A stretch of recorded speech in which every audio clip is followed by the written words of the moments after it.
When you explode planets, things get red hot. Atmospheres are stripped away. Stuff is flying apart. Everything collapses. The world becomes brighter than a dozen suns.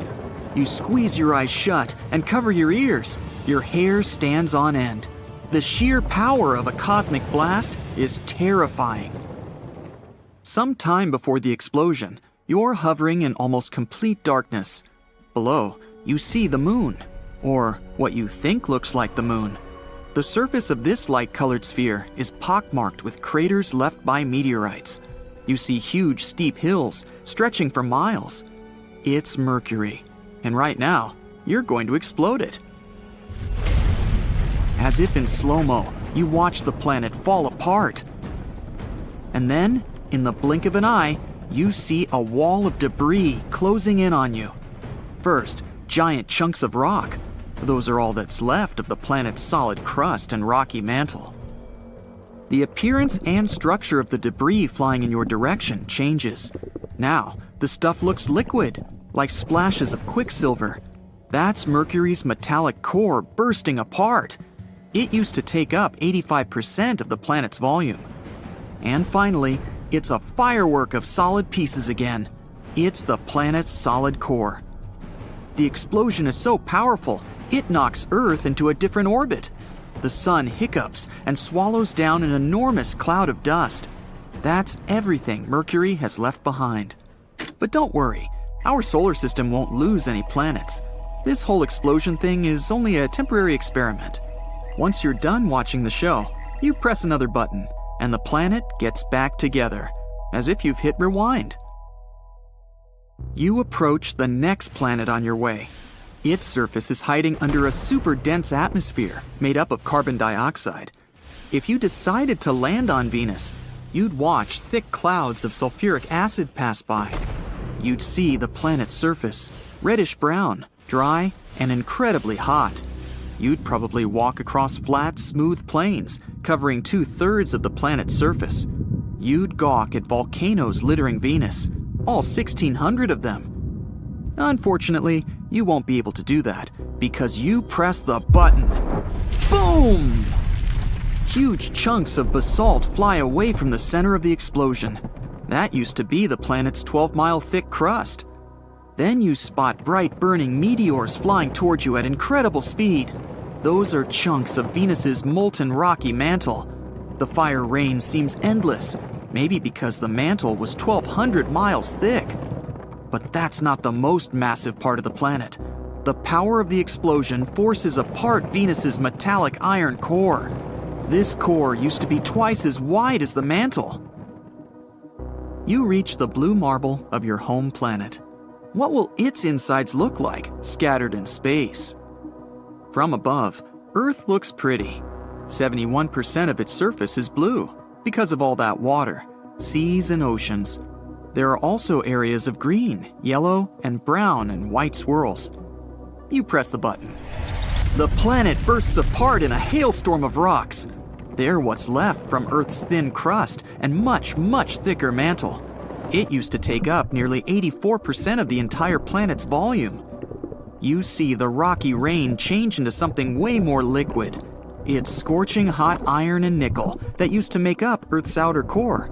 The metals weren't under enough pressure to be solid. The bang is so powerful that it takes apart Earth's inner core. It used to be a solid ball of iron and nickel. After the pieces fly apart, they follow their own orbits around the sun. The most massive chunks crash into the moon, and some travel further and get swallowed by our star. You can't linger. The red planet is waiting for you. The surface of Mars is covered with rusty-colored dust. The thickness of the dust layer varies from area to area, but in most places, it's 7 feet thick. The ground is colored gold, brown, tan, and even greenish. The hue depends on the minerals that make up the soil. The planet's surface is rocky. It's covered with dry lake beds, craters, volcanoes, and canyons. Bang! Mars is a rocky planet. You have to dodge mountain-sized chunks of crust made up of volcanic basalt rock. What you see next looks as if you've blown up huge amounts of soft, rocky toothpaste. That used to be Mars's mantle, composed of oxygen, silicates, and other minerals. And then, the flying pieces get solid again. Ah, it's the planet's core's turn. It was solid, made mostly of iron, nickel, and sulfur. Billions and trillions of fragments of all sizes, from a small moon to pieces several feet wide, get launched in all directions. But only very few parts have enough momentum to leave the solar system. The whole event slightly changes Earth's orbit, and the temperature on our planet goes up by 18 degrees Fahrenheit. You leave rocky planets behind and close in on the first gas giant on your way. It's Jupiter. Thick brown, yellow, red, and white clouds hide its surface. They make the planet look colorful and beautifully striped. You hit the button. This time the view is different. Instead of chunks of solid crust, you see jet streams of gas accelerating from the planet's center. It's what used to be Jupiter's atmosphere, made up of hydrogen and helium gas. In no time, the matter hurtling away to space turns liquid. That's hydrogen changing its form under immense atmospheric pressure closer to the center of the planet. A bit later, the liquid is already a mixture of metallic hydrogen and helium. And finally, something solid. It was probably Jupiter's core, 14 to 18 times the mass of Earth. The gas giant's diameter was about 90,000 miles, but the blast lasts no more than half a second. The explosion of Jupiter is so strong, it evaporates smaller planets like Mars and Earth. The sun remains pretty much untouched. It gets hotter and kinda unstable for a bit, but it doesn't last long. The next gas giant on your way is Saturn. At first sight, it looks as if the planet has a surface. The seemingly solid yellowish-brown sphere is surrounded by layers of clouds. Saturn's trademark rings are awesome and colorful, gray, beige, and tan. They're actually groups of tiny ringlets that are made up of floating chunks of water, ice, rocks, and dust. These chunks range in size from specks to massive skyscraper-sized pieces. While orbiting Saturn, they keep colliding, and larger pieces get shattered. You're surprised to see that the rings aren't perfectly round. They have bends caused by the gravitational pull from the nearby moons. 53 of them are confirmed. Titan, an icy world bigger than our moon and even Mercury, is the largest. What you see looks eerily similar to what happened when you exploded Jupiter. There's only one difference. Saturn's rings break apart, sending rocks and ice flying into space at incredible speed. The largest pieces crash with the planet's moons, wiping away the smallest of them. You see streams of gas, mostly hydrogen and helium, with a bit of methane, ammonia, and water. They're moving at breakneck speed away from where the center of the planet used to be. After that, splashes of liquid matter. That's liquid hydrogen that later turns metallic. And finally, the chunks of the solid core made up of rocky materials. You're looking at a beautiful blue-green sphere of the ice giant Uranus. The planet gets this unusual hue when the light from the sun gets reflected off the planet's surface. Plus, Uranus's atmosphere is mostly hydrogen and helium, with traces of methane gas that absorb the red light. Anyway, bang! This time, it's massive blobs of ice that are hurtling in your direction first.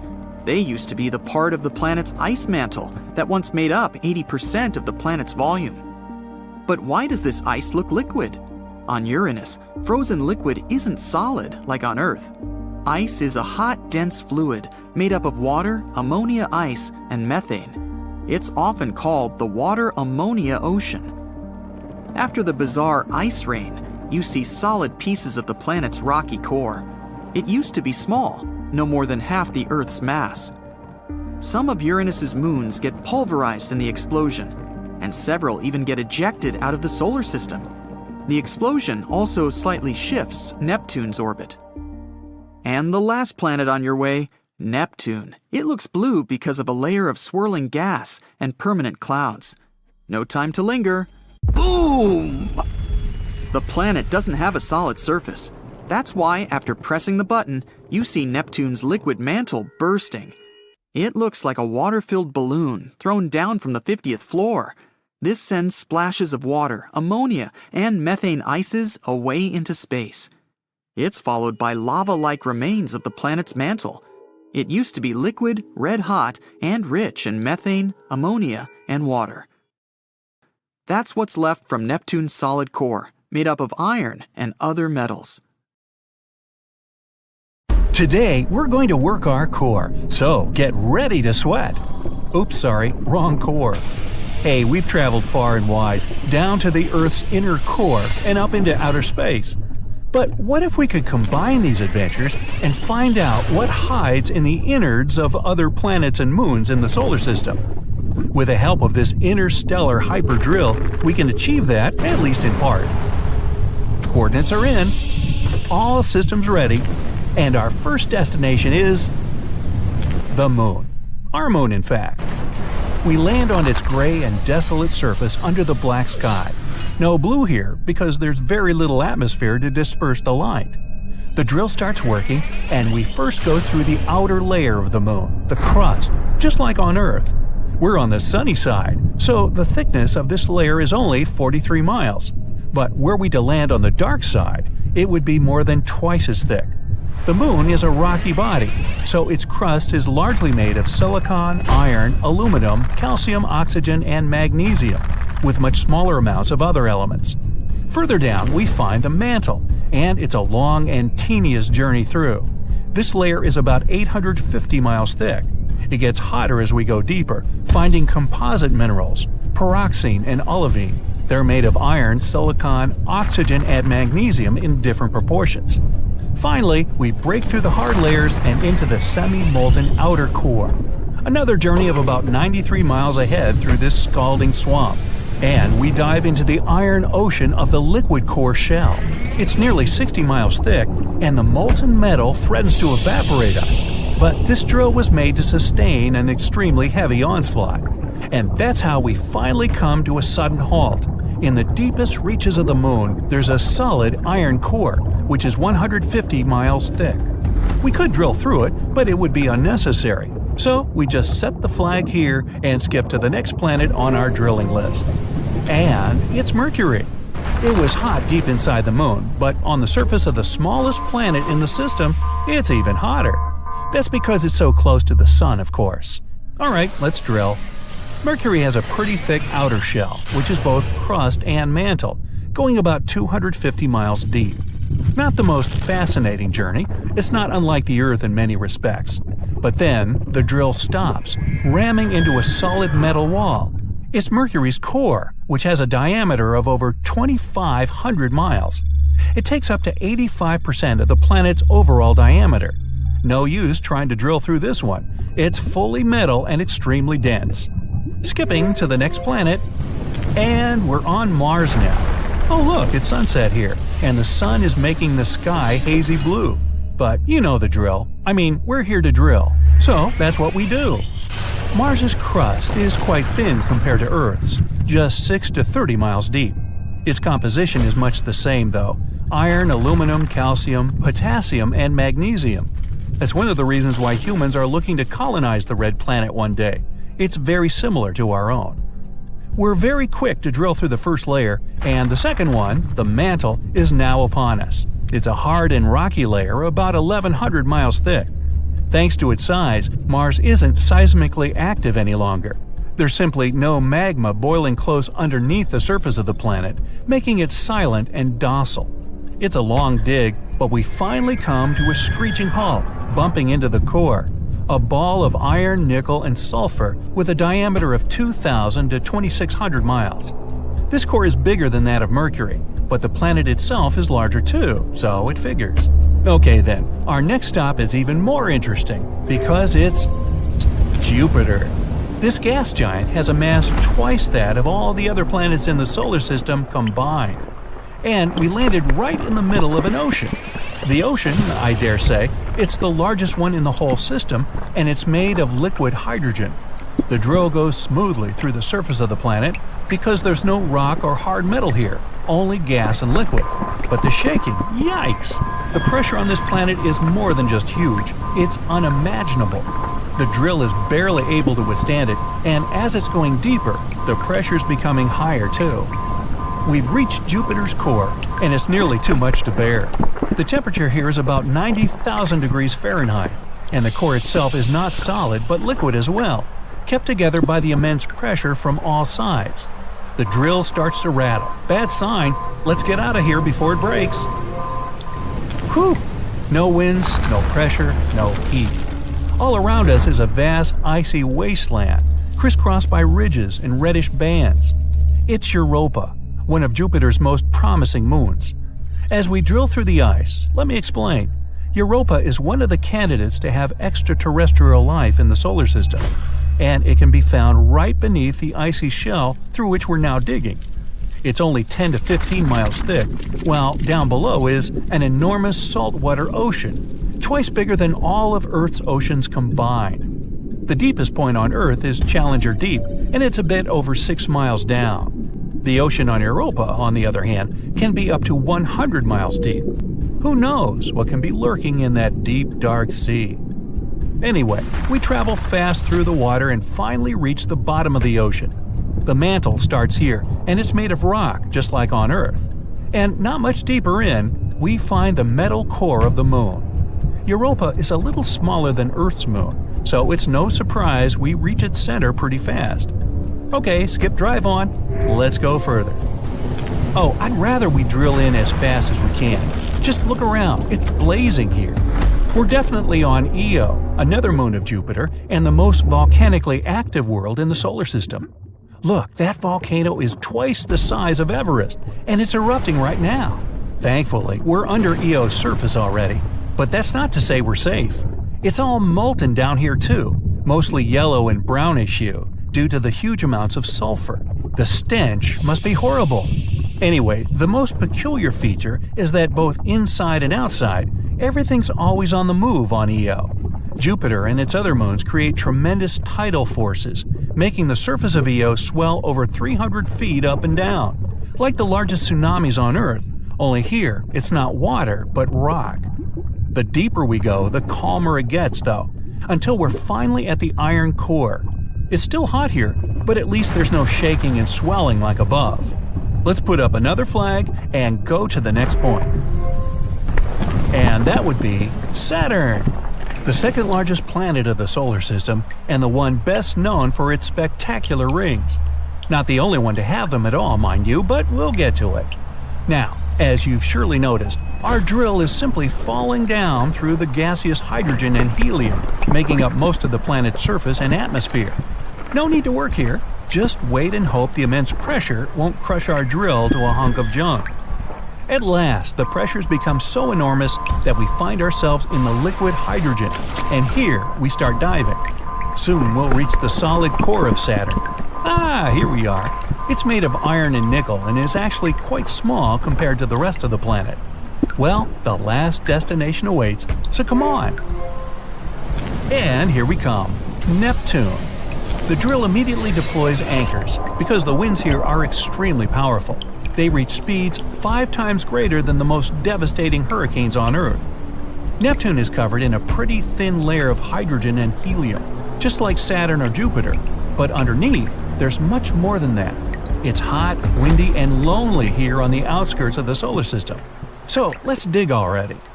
Beneath the gases, there's suddenly a bubbling hot mass of water, methane, and ammonia. Phew! These substances are hot, despite Neptune being called an ice giant. The name comes from its core. Deep inside, where we're quickly headed right now, a small ball of rock and ice sits all alone. And despite the boiling temperatures above, the ice beneath is ever cold.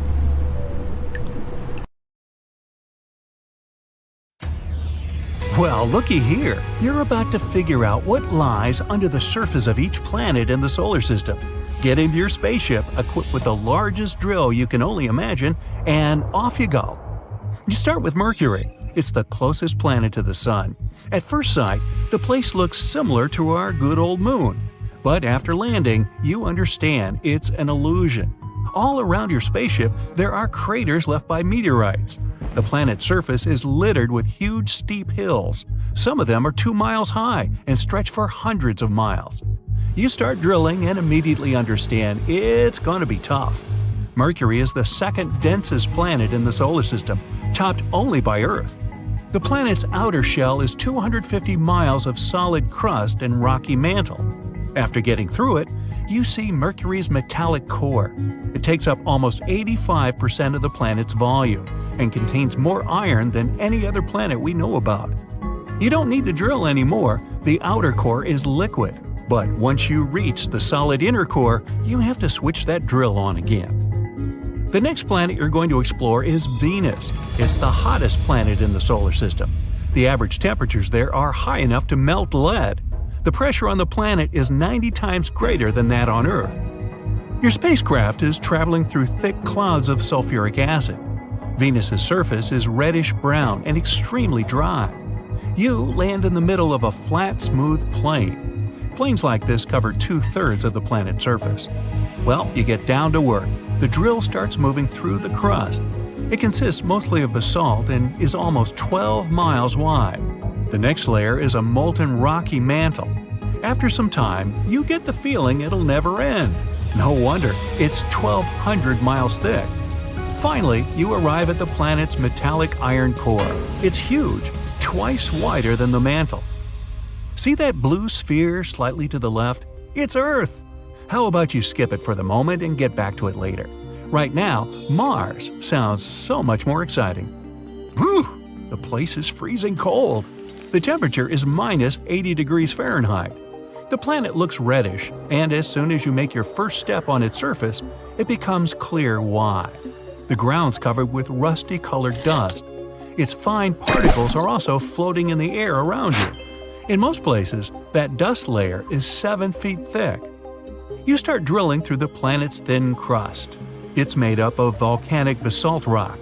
Pretty soon, you reach the mantle. It's composed of oxygen, silicates, and other minerals, something like a soft, rocky toothpaste.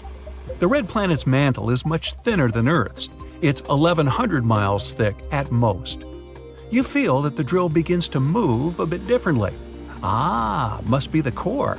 It's made mostly of iron, nickel, and sulfur and is between 900 and 1,200 miles across.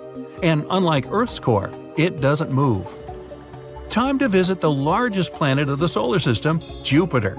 Almost 1,300 Earths could fit into this huge thing. It's also alarmingly hot, about 43,000 degrees at the core. But you can't land on Jupiter because it doesn't have any solid surface. The planet is a gas giant, the key word here being gas. Your drill is also of no use, at least at first. While descending, you watch thick brown, yellow, red, and white clouds passing by. Thanks to them, the planet looks colorful and beautifully striped. You keep going deeper toward the center of the planet. Its atmosphere is made up of hydrogen and helium gas. Soon, you see the hydrogen become liquid under immense atmospheric pressure. And closer to the core, this liquid turns into a mixture of metallic hydrogen and helium. You reach something that looks like a core, but even with the help of your equipment, you can't figure out whether it's a molten ball of liquid or a solid rock 14 to 18 times the mass of Earth. Maybe, one day, astronomers will help you answer this question. The next planet turns out to be exceptionally windy, like me. The winds on Saturn travel at more than 1,100 miles per hour at the equator. From above, it looks as if the gas giant has a solid yellowish-brown surface. You get through several different layers of clouds, and suddenly, you realize you can't land your spacecraft here as well. Saturn is the least dense planet in the solar system. It has only 1/8 the average Earth's density. If you found a pool of water large enough to fit the ring planet, the gas giant would float. If you kept going down, you'd probably have found Saturn's core. It's likely to be rocky, with hydrogen and helium surrounding it. You're approaching the ice giant Uranus, which means there's going to be some surface to land on. Or not. The planet isn't solid. You fly through the upper atmosphere and sink into the liquid icy center. The ice, which makes up 80% of the planet's mass, is actually a hot, dense fluid. It consists of water, ammonia ice, and methane. This part of the planet is sometimes called a water-ammonia ocean. This ice surrounds a solid rocky core. That's where you can finally use your drill. The core's small, half the Earth's mass. Compared to other planets, it's also rather cool, a mere 9,000 degrees. You're reaching the farthest point of your journey, Neptune. It's 4 times the size of Earth, but 17 times as heavy. The bluish surface you see when coming closer is a layer of permanent clouds and swirling gas. Below this surface, there's a large mantle, liquid and red hot. The mantle is rich in methane, ammonia, and water, and equals 15 Earth's masses. At last, you have something to drill. The planet's core is solid. It consists mostly of iron and other metals. Keep drilling until you're at a depth of 4,500 miles. Astronomers are almost sure that's where you'll find a diamond layer. That's right, it rains diamond crystals there. Well, time to go back home. People have drilled pretty deep holes here, but they were never deep enough to even get through the crust. After the drills traveled 1/3 of the way, the temperature reached 360 degrees, and the equipment couldn't operate any longer. But your drill is much stronger than that. That's why you easily move through the crust. It takes up only 1% of Earth's volume and is broken into tectonic plates. They let heat escape from the Earth's interior. You reach the mantle. This layer is about 1,800 miles thick and makes nearly 84% of the planet's volume. It consists of silicate rocks rich in iron and magnesium. Well, you don't need to drill anymore. The 1,500-mile thick outer core is liquid. It consists of iron and nickel, but the pressure isn't high enough for it to be solid. You pass through the boundary between the outer and inner core. It's quite a challenge. The temperature there is 10,800 degrees, as hot as on the sun's surface, and the pressure is 3.3 million times the atmospheric pressure at sea level. The inner core is a solid ball made of iron and nickel. Its radius is 760 miles. It makes 20% of the Earth's radius and 80% of the Moon's. Scientists know what's going on under the crust of the planets that are millions and billions of miles away from us. And they don't even need to go there, drill through their surface and peek inside. They combine information about the planet's density, magnetic field, mountain ranges, heat, and seismic activity to make their smart assumptions. For example, Earth's magnetic field shields us and the atmosphere from solar flares and solar winds. Scientists believe that it exists thanks to a hot iron core inside the planet. It rotates and generates invisible protection, like an enormous scorching hot dynamo. And this magnetic field is way stronger than that on Mars. It probably means that something happened to the red planet's core. Maybe it cooled down and kinda switched off. Or maybe there wasn't any magnetic field to begin with. There are loads of active volcanoes on Earth's surface. That's how scientists can conclude there must be a relatively thin crust, and the mantle must be made of liquid magma. But Martian volcanoes aren't active anymore. There could have been a hot liquid mantle under the planet's crust once, but after the volcanoes formed, something went wrong. The interior probably cooled down, or the crust somehow became thicker. Whatever it was, it successfully stopped magma from getting to the surface. And then there's also seismic activity. If many Earth or Mars or Venus quakes happen on the planet, there's a lot going on under the surface. If we talk about Earth, it's the movements of tectonic plates. Most earthquakes happen along their edges. If there's little seismic activity on the planet, it might have no plate tectonics. Then its interior is calm. Researchers also pay attention to how long it takes a seismic wave to go through a planet or how it echoes inside. It can help to get more information about the density of the crust, what the mantle's made of, and so on. But scientists have to be extremely careful with the causes of these earthquakes. Sometimes they can occur after meteorites hit the planet, and it has no connection with the processes going on under the surface. Of course, these last two methods will only work with rock planets, mainly because gas giants have neither volcanoes nor seismic activity. Boy, all this talk about thin crust and thick crust is making me hungry. Hey, you up for some pizza? You take off from Earth and park your spacecraft somewhere near the moon. You're now almost 240,000 miles away from your home planet. That's almost 100 widths of the United States. Now you take out a giant hammer and an enormous chisel using the robotic arms of your spaceship. You place the chisel at the Earth's North Pole and strike its head with the hammer. Earth splits open like an eggshell, and you see it, another planet. It's Theia, and it's hiding inside our planet like a yolk in an egg. You'd need to go back in time 4.5 billion years to find out how it got there. This beautiful nebula will soon become our solar system. Colored dust and various space debris are slowly coming closer toward the common center. Soon this jigsaw puzzle of debris becomes too heavy and dense. The temperature inside the giant is rising. Soon it gets so high that it triggers a nuclear chain reaction. Another second and bam! There's an explosion so powerful that the shock waves travel far into dark space.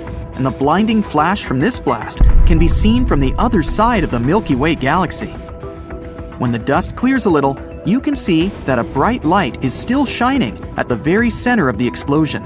This newborn star is the Sun. It weighs as much as 333,000 Earths. If the Sun was a bucket, you'd need 1.3 million Earth-sized planets to fill it. You're interested in a small object over there, 93 million miles away from the Sun. This pile of rocks and hot lava is Earth. Right now, the planet is busy forming its core, while the oceans of lava are gradually cooling down. But a few tens of million years after the Sun's birth, you notice a strange object hurtling toward Earth. It's Theia. This small planet was born at about the same time as Earth, and now it's following a crazy spiral trajectory at enormous speed.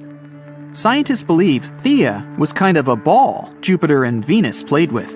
Venus was pulling Theia in one direction, then Big Brother Jupiter pulled it back. But the Sun makes up 99.8% of the mass of the entire solar system. That's why the star sets its own rules. It makes Theia move in almost the same orbit as Earth. So they inevitably come closer and closer to each other until they become next-door neighbors.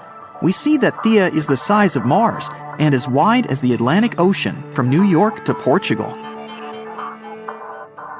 A collision can't be avoided. Theia is traveling toward Earth at nearly 9,000 miles per hour. That's 11 times faster than the speed of sound. If the smaller planet crashes into Earth at a particular angle, Earth will most likely be torn apart, as well as Theia itself. The collision will cause a huge blast, visible on other planets even on a bright day. Nothing will be left but some burning dust and debris. Even if Theia touches Earth only lightly, it'll still knock out a chunk of our planet the size of Australia. But the collision with Theia happens at a perfect 45-degree angle. It strikes the Earth at tremendous speed. The explosion literally vaporizes huge amounts of rock, and the shock wave sends the remaining debris into Earth's orbit. A huge crater is formed at the impact site. Soon, it gets filled with boiling lava. The remnants of Theia and the ejected fragments of Earth begin to orbit our planet. According to one version, these fragments form two moons.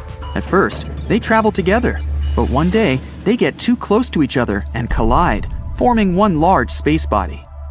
The other theory claims that all the shards start being pulled by the remnants of Theia. Sometime later, they form the moon as we now know it. At that point in the past, though, it's just red-hot rock and lava. The collision at this angle slightly tilts our planet and accelerates its rotation. It's because of Theia that we have different seasons and 24 hours in a day. Earth has lithospheric plates. These are enormous solid pieces that make up the crust of our planet. After the collision with Theia, they start to break and crack. It causes carbon, a primary component of all known life on Earth, to start moving all over our planet. So, Earth gets some kind of metabolism. After a few 100 million years, the first living creatures start to appear on our planet. Over nearly 4 billion years, simple single-celled organisms have been evolving into the life you see today. According to scientists, such a collision is a very rare event. The probability that somewhere out there's a planet like ours that has survived the same catastrophe is extremely small. This may be the reason why we are yet to find traces of other civilizations out there in space.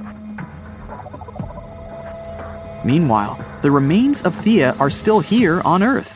Of course, it doesn't look like an entire planet stuck inside our own. Most of the fragments have melted and blended into the Earth's crust. If you take the top layer off our planet, you'll see two huge lava blobs the size of entire continents. They're right below Africa and the Pacific Ocean. Presumably, these are the remains of Theia.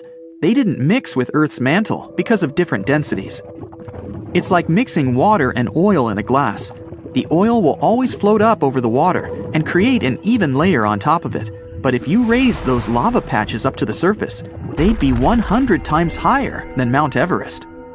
Other remains of Theia might be on the moon. The Apollo space missions brought back many soil samples for analysis. Scientists have concluded that the moon is very similar to Earth in structure. People could drill deep down and take samples there. Then they'd analyze the blobs from Earth.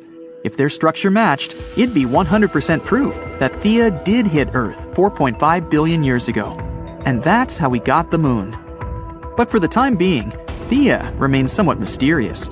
Scientists are still not sure that the planet actually existed. The whole idea perfectly fits the model of the moon's creation. But in fact, this incredible collision may have never happened. Hop on the bright side of life together with our brand new tees, hoodies, and more. Click the link to pick your choice.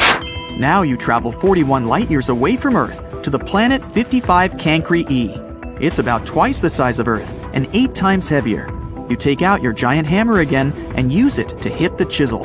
The planet cracks, and you see it's a giant diamond. The temperature on this planet is tens of times higher than that of Earth, and its soil is rich in carbon.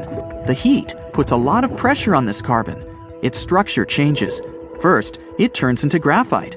Some more pressure, and graphite turns into diamond. On Earth, diamonds form at depths below 60 miles, where the pressure is 50,000 times greater than on the surface. The temperatures there rise over 1,000 degrees, which is as hot as fire. Diamonds are ejected closer to the surface in volcanic eruptions. Still, people have to dig mines 1,500 feet deep to find these beautiful gems. The Golden Jubilee diamond is the biggest cut and faceted diamond on Earth. It weighs as much as a chocolate bar and is the size of a hamster. Its price is about $12 million. Now imagine a diamond the size of an entire planet. You decide to fly back to the solar system. Your destination is Jupiter's moon, Europa. It's as wide as the distance between Seattle and Houston, and its mass is less than 1% the mass of Earth. Its surface is enclosed in an icy crust. It's about 19 miles thick. But what if you crack this crust with your giant hammer? Wow, Europa is completely covered in water. It's freezing here, 3 times colder than at the North Pole on Earth. The water turns into ice almost instantly, but the ocean beneath the surface is still liquid. Europa interacts with Jupiter gravitationally, just like the moon with Earth. This creates tidal forces and heats Europa's core. The core melts the ice around it. The result is a huge ocean, 2 to 3 times larger than all of Earth's oceans combined. Scientists believe that water is the basis of life. It may mean that life may exist on Europa. There could be thermal springs, just like at the bottom of our oceans. The water there is probably much warmer. And even though the pressure and temperature in such places are likely to be extreme, simple bacteria may live there. Europa is almost the same age as Earth. This means there's been enough time for living organisms to appear and evolve. Who knows? Maybe some advanced civilization is already blooming under this crust of ice. They may be building big cities and dreaming of conquering space right now. But the only thing people can do at the moment is send a probe to Europa and find out if life is possible there. You're on a plane heading to an important astronomy convention when you see a large figure outside your window that eclipses the whole sun. You spit out all of your coffee, and everyone in the plane stares outside in shock. You then notice that it has rings like Saturn. You were supposed to fly to Japan, but you're forced to land in California. As soon as you land, you look up in the sky and see some more giant planet-like structures floating around in the sky. Everyone is taking pictures and trying to figure out what's going on. Suddenly, you notice a huge ball of fire crashing down near the airport. Everyone scrambles for safety, and luckily, it ends up in the middle of the runway with no one around. The bad news is, there's no more runway for planes to land. Everyone huddles together for safety, and more large objects appear in the sky. All communications have ceased or broken down since these large objects have ruined all the satellites. Some scientists nearby mention that these objects are the planets of the solar system going within the same proximity as our moon. Mercury and Venus look like moons, but Saturn is occupying a lot of sky real estate. You tell those scientists that you're an astronomer. They invite you to join them on a trip to Antarctica to the observatory station in the South Pole. They need every mind to help solve this mystery. You get on a ship with the coordinates set to Antarctica. The waves are extremely rough for typical daylight and non-stormy weather. You finally make it to the shore of the continent after a few days and have to get in a snowmobile all the way to Amundsen Scott's South Pole Station. Over here, you and a group of scientists will figure out what's going on. You weren't prepared for the freezing temperatures, even though it's July. You arrive at the station and see all your fellow scientists running around with paperwork and blurting out stuff about planets orbiting our atmosphere. You arrive at the conference room where the lead scientist explains what's going on. One by one, the planets are coming closer to us until they're aligned with the moon, but they still don't know why and how. Venus arrived first, and now Saturn is getting closer. The moon is around 240,000 miles away from Earth, and it affects the tides of the oceans and seas with its gravitational pull. Since water is less dense than land, we can see the tides change. So high tides occur when the Earth is pulled towards the moon. And since the other planets are coming closer to Earth, the gravitational pull is erratically changing. In a couple of hours, Saturn will be in the same distance as our moon. You head to the large telescope and observe the planets. Any plane or helicopter won't fly properly and won't have the proper radar technology to help it. You keep observing and notice Mars getting closer to Earth. You get news that tidal waves are rising very often now, and some island nations are even being washed away. Good thing they got evacuated beforehand. With Mars closing in, you notice Neptune also getting closer. You can feel the gravity on Earth fluctuate with every step you take. You report your findings to the lead scientist, and the only way for survival is to quickly build bunkers far away from oceans and seas that can host many people before the other planets close in. A team of engineers arrive and start building. Wave after wave of survivors come and settle into the bunkers, practically built overnight. With every hour, more planets are getting closer. Mars and Neptune have already settled in, with Mercury, Venus, and Saturn. Pluto and Uranus are now visible to the unaided eye and are making their way towards Earth. The gravitational pull is getting completely out of hand. The snow in the Antarctic desert remains floating for several seconds whenever someone walks on it. You can jump a lot higher. It's now nighttime, but the sky isn't dark as usual. The planets are reflecting a lot more sunlight than our moon. It's barely visible now. With more observations, you notice comets and meteorites flying very close to our atmosphere. Some are even crashing down on Mars and Neptune. Everyone can see it from Earth. Other space debris also finds its way into Earth's atmosphere. But you notice something strange. The planets are now orbiting Saturn. You check your calculations and find out that the planet's positions are now aligned with Saturn's orbit. That's because it has the biggest mass among all the planets. Saturn's rings are made up of ice particles, some as large as a bus and others as tiny as pebbles, but they're all crashing and interfering with the other planets. No one can feel the orbit shift at first, but later you can start to feel it. With this happening, earthquakes and volcanoes are bound to happen. This is why everyone, including yourself, is packing up and ready to flee. Antarctica has dozens of volcanoes hidden beneath the frozen ice. Some are underground, while some are right on top. Saturn's gravitational pull is much stronger than Earth's gravitational pull on the moon. This will cause the inner core to react a lot more and kickstart those earthquakes and volcano eruptions. Everyone packs up super quick and heads to the choppers to fly to South Africa.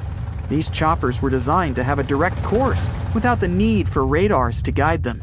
You arrive in South Africa, which is mainly covered in water. The chopper takes you closer to the center, and then you travel to the Sahara Desert. The plain surface with nothing around it will be the best option for safety. But you look up in the sky and see another planet closing in. It's Jupiter, the biggest planet in our solar system. If Earth were the size of a grape, then Jupiter would be the size of a basketball. It's approaching quickly. Many of the other planets automatically make way for it, including Saturn. You're on the road heading to the Sahara, even though it'll take days to reach by car. The sky is dark during the day, since most planets are blocking the sun. You finally make it to the Sahara Desert with other scientists, and to your surprise, a whole city was erected in just a month when the planets started showing up. You settle in your dorm, but still have a lot of work to do. A couple of days later, Jupiter breaches the atmosphere and completely eclipses us. But Earth is now rotating around it, and it's much quicker than orbiting the Sun since Jupiter is smaller. But since Saturn is also big, Earth keeps getting tossed from orbit to orbit, like two people playing a ball game with each other. So with that happening, people on Earth are experiencing different gravitational pulls from time to time. The tidal waves keep getting stronger, and volcanoes are erupting everywhere. Since the Earth's core is getting hotter, the temperature on Earth is also changing. And with a lack of sunlight most of the time, much of the plant life is having a hard time trying to keep up. Crops are harder to plant with natural sunlight, so people are turning to artificial lighting and greenhouses. Air and space travel are impossible. The International Space Station is completely ruined, along with the satellites orbiting space. That's why cell phones and the internet can't work. Gravity is even more dysfunctional than ever. 6 months later, humanity has found some way of coping with the new normal, but things are constantly being updated. The number of hours in a day has changed, as well as days that compose a week. This used to be measured with the moon phases. A month used to be the moon achieving all phases from none to full moon, and so on. But Earth's moon has disappeared with the cluttered, disorganized planets. There are almost no similarities between Earth and Jupiter. Ours is a sweet, small planet with plants and cute pandas.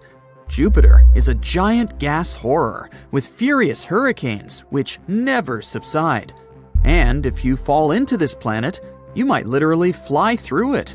But what would happen if our Earth was the size of the father of the solar system? Oh, this is going to be fun.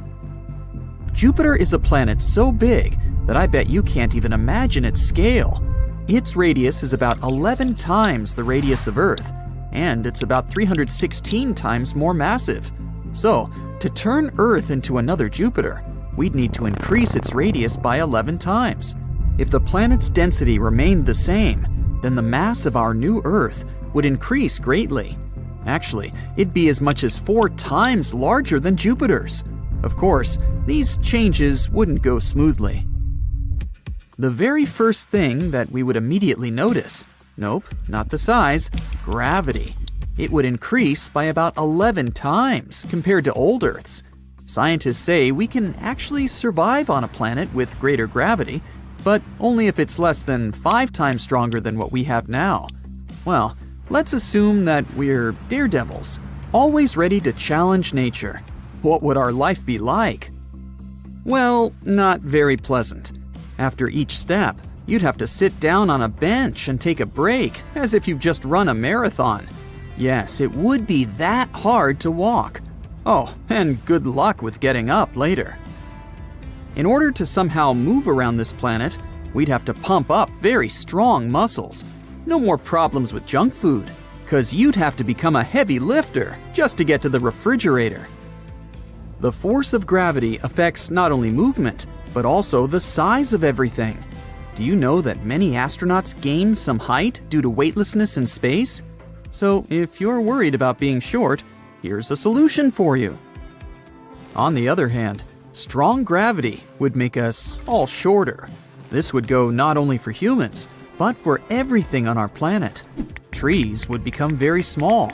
To grow upward, they would have to move water from their roots to branches, which would be unrealistic with such gravity. So they'd all turn into little bushes. Also, no more mountains. Even the largest ones would become very small. But at least, now, everyone would be able to conquer Everest. This would also apply to animals. Our pets would have to quickly evolve into pumped-up corgis just to be able to walk somehow. Oh, and say goodbye to birds, of course. If you think that's not enough suffering, let's add another thing. It would be very difficult for us to breathe. Atmospheric pressure would increase dramatically. That's because Earth would start to pull air toward itself with great force. You'd literally feel the weight of it on your shoulders. Remember what I said about taking a break after each step? Now, imagine that you'd also have to breathe through a pillow. Yeah. And that's not all. Atmospheric pressure plays an important role in the behavior of water molecules. It would be much more difficult for water to boil or turn into ice. Most icebergs would melt, and it's possible that we'd have no more clouds, too. All water vapor would come crashing down on us in giant torrents of rain. We'd be lucky if we didn't get flooded instantly. But, oddly enough, there would also be some advantages. For example, everything around us would become much more spacious. Assuming we didn't get flooded, there would even be a bunch of deserted areas on the planet. Maybe land prices would finally fall. But these unexplored areas would most likely remain unexplored, since we'd hardly be able to travel across seas and oceans. Not only because moving across the water would be incredibly difficult, but also because all water bodies on the planet would become 10 times larger. The very thought of getting lost in the ocean is frightening, but imagine if it was 10 times deeper and bigger? Uh-oh. So, no more sailing. And forget about flying by plane, or visiting space ever again. But it seems like it's still not all. If Earth was the size of Jupiter, we'd also have volcanoes raging everywhere. Due to the increase in its mass, Earth would become terribly unstable. All extinct volcanoes would become active again, and there would be lava and poisonous gases everywhere. In 1883, there was the most destructive eruption in the history of humankind, the eruption of the Krakatoa volcano. It occurred on one small island, but people all over the planet could feel the consequences. The eruption destroyed the island, triggered many tsunamis, and clouds of poisonous gases spread for miles. Now imagine this, but 10 times worse. That's what would happen on our Jupiter-sized Earth. It would probably be similar to the fall of the Chicxulub meteorite, the one that wiped dinosaurs off the face of the Earth. Then, poisonous gases spread all over the planet, causing one of the greatest massive extinctions in the history of Earth. Oh, and we would also lose the magnetic field, like the cherry on top of the cake. The magnetic field is very important for life on Earth. According to Rory Barnes from the University of Washington, it shields life on the planet from the nastiness of space, which means all sorts of radiation and solar winds. There's a molten iron core inside our planet that is responsible for producing the magnetic field.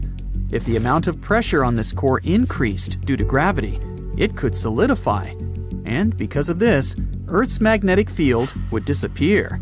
We would be exposed to the effects of cosmic radiation. Too scary to even imagine. Alright, so now we know that living on this new Earth would be a real nightmare. But what about outer space? You've probably heard that Jupiter, thanks to its strong gravity, protects us from asteroids. Well, this would become our job. Jupiter experiences about 24,000 collisions a year, and now it'd be our destiny. Do you remember me mentioning the Chicxulub meteorite? Similar tragedies happen to our planet once every 100 million years or so. But if it became the size of Jupiter, these guys would visit us every Friday. Also, we'd have to say bye-bye to the moon. Our natural satellite is too close to us. So, if Earth grew in size, it would be a real catastrophe. We would literally watch the moon being torn apart in the sky. Of course, after that, all these fragments would crash into us. One of the theories claims that billions of years ago, the moon somehow separated from Earth, and its pieces gathered into a ball. Now, it would be like watching its creation rewind. And even if the moon survived, somehow remaining in Earth's orbit, the changes in the tides would still be dramatic. The consequences of these changes would be very unpredictable, but probably a bunch of tsunamis would be some of them. On the other hand, we'd probably gain a couple of new moons. Jupiter has as many as 79 of them. It would probably be a spectacular view, if only gas clouds from all those volcanic eruptions didn't block it. Also, the appearance of a second giant planet would have significant consequences for the whole solar system. Don't worry, other planets wouldn't crash into us. Many people underestimate just how far the planets are from one another. But still, the new Earth would shift the orbits of other planets a little and affect the rotation speed. And Earth itself would rotate around the Sun much more slowly because of its huge mass. For example, 1 year equals 12 Earth years on Jupiter. All this, of course, would greatly affect seasons and the climate in general. So, would there be life on Earth? Bold of you to even ask this question. But if one day we do manage to find a habitable super-Earth close to Jupiter in size, it would be very interesting to take a look at it. Do you recognize this majestic world? The second largest planet from the Sun? Check. A gas giant with a hazy yellow-brown appearance? Check. 7 huge, intimidating rings? Check. You're right, it can't be anything else but Saturn. And recently, the Hubble Space Telescope has made an astonishing discovery. Apparently, the planet's rings have been doing something to the planet for a long time. A new study has revealed that these iconic rings are heating Saturn's upper atmosphere. The coolest thing, though, is that researchers from NASA claim that it's something scientists have never observed anywhere else in our solar system. This secret has been hiding in plain view for 40 years, and only after using the observations of the planet received from the Hubble Space Telescope and retired Cassini probe and Voyager 1 and 2 spacecraft did astronomers figure it out. This unexpected interaction of the gas giant with its rings could become a tool for predicting if planets in other star systems have magnificent Saturn-like ring systems as well. So, how did it become clear that the gas planet is being slowly cooked by its own rings? The telltale evidence is an excess amount of ultraviolet radiation. It can be seen as a spectral line of hot hydrogen in the atmosphere of the gas giant. There's a bump in radiation that can only mean that something is heating the upper atmosphere from the outside. It's still kinda unclear how this process is happening, but the most probable explanation is that icy ring particles rain down on Saturn and cause this heating. But it might also be the impact of tiny meteorites or the particles of solar wind. The heating could be caused by solar ultraviolet radiation or some electromagnetic forces that pick up electrically charged dust. When NASA's Cassini probe finished its mission and plunged into Saturn's atmosphere, it had enough time to measure the atmospheric components. And it turned out that many particles were indeed falling from its rings. But in any case, the heating process happens under the influence of the gravitational field of the gas giant. You see, astronomers do know about the slow disintegration of Saturn's rings, but figuring out how this process affects the planet, that's new. Now, do you remember NASA's Cassini spacecraft I mentioned before? For more than a decade, it was studying Saturn, sharing images of the gas giant and its icy moons. It took us to marvelous worlds where methane rivers ran into methane seas and jets of gas and ice were blasting material into space. Anyway, that very Cassini also studied Saturn's magnetosphere. The thing is, forces acting deep inside the planet produce a ginormous magnetic bubble under the planet. And this bubble is called the magnetosphere. Unfortunately, astronomers still have very little information about this phenomenon on Saturn, since magnetic fields are invisible and are, of course, best studied from within. Imagine this: million-mile-per-hour flows of electrically charged particles from the Sun, aka solar wind, are spreading through the solar system. Suddenly, something appears in their way. Oh, it's Saturn's magnetic field. It protects the planet, making solar particles back away.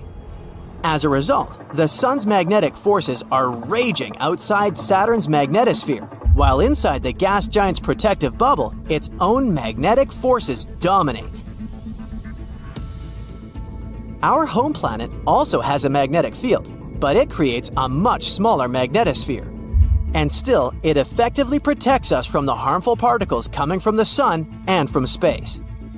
But even though Saturn is protected by its magnetosphere, the Sun still manages to mess with the planet. Energetic winds from our star sweep over the gas giant, causing massive auroras. But unlike auroras here, on Earth, Saturn's auroras can only be seen in ultraviolet light. In other words, they're invisible from Earth's surface. You can only see them if you travel to space. But apparently, there are different kinds of auroras on the gas giant. For example, one more type is triggered by the charged particles coming from volcanic eruptions on the planet's moons. And some of Saturn's auroras might be caused by powerful winds swirling in the planet's own atmosphere. These winds blow in the ionosphere, which is a region located beneath the magnetosphere. The same winds might be responsible for the variable rotation rate of the planet. This phenomenon makes it difficult for scientists to figure out how long one day on the ringed planet lasts. Speaking of winds, Saturn has a mysterious vortex swirling over the planet's south pole. The whole thing resembles an enormous hurricane-like storm on Earth, but its eye alone measures almost 2,500 miles across. For comparison, the eye of a typical terrestrial hurricane is a mere 2 to 3 miles wide. What confuses astronomers is that although the phenomenon looks like a hurricane, it doesn't behave like one. It's stationary and keeps spinning over the same area of the South Pole. And while polar vortices on Earth have cold cores, the one on Saturn is warm. And now, brace yourself for another surprise Saturn has prepared for us. In an image sent to Earth by the Hubble Space Telescope, one can notice a couple of dark, shadowy spots on the left side of the planet's rings. Those are informally called spokes, maybe because they resemble spokes on a bicycle. The shading and shape of spokes vary. They may seem dark or light, it depends on the angle and illumination. Sometimes they may even look like blobs rather than something with a classical radial spoke shape. They also don't last long. But the good news is more and more will start to appear the closer we are to May 6, 2025. That's when the autumnal equinox on Saturn will occur. Now, on Earth, that's the moment when the Sun is exactly above the equator of the planet, and day and night are of the same length. But on Earth, it's something a bit different. Like our planet, Saturn is tilted on its axis. That's why it has 4 seasons. But since the orbit of the gas giant is much larger, each of these seasons lasts about 7 Earth years. An equinox occurs when Saturn's rings are tilted edge-on to the Sun. But what causes the spokes?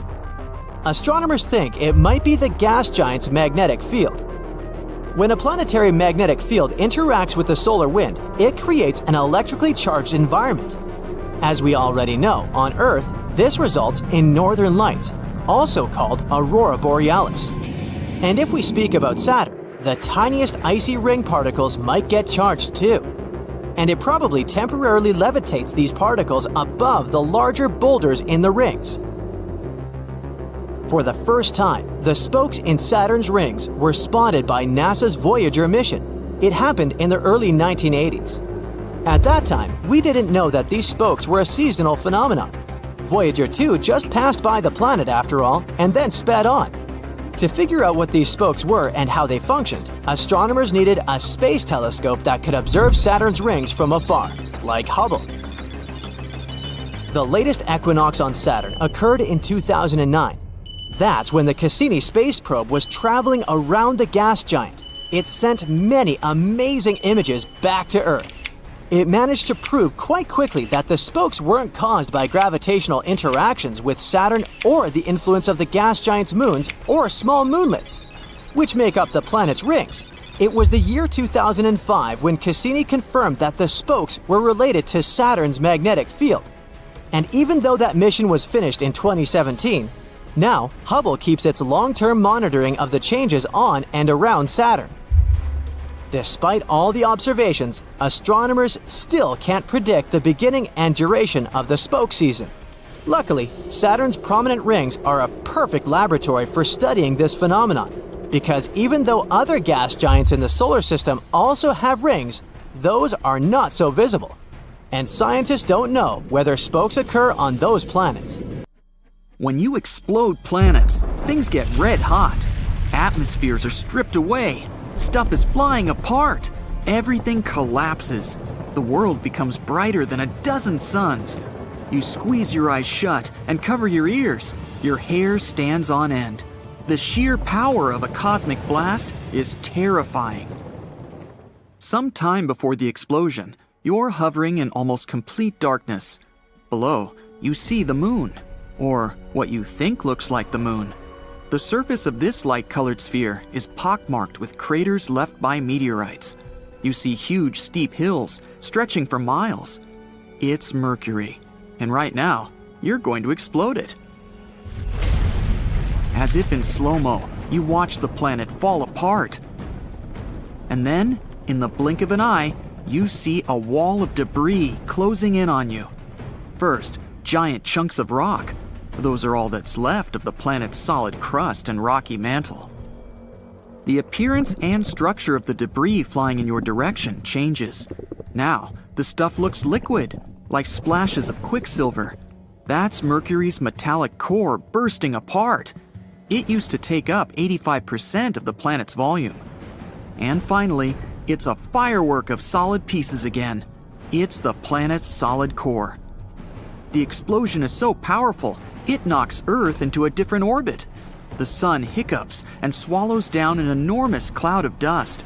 That's everything Mercury has left behind. But don't worry, our solar system won't lose any planets. This whole explosion thing is only a temporary experiment. Once you're done watching the show, you press another button, and the planet gets back together, as if you've hit rewind. You approach the next planet on your way. Its surface is hiding under a super dense atmosphere made up of carbon dioxide. If you decided to land on Venus, you'd watch thick clouds of sulfuric acid pass by.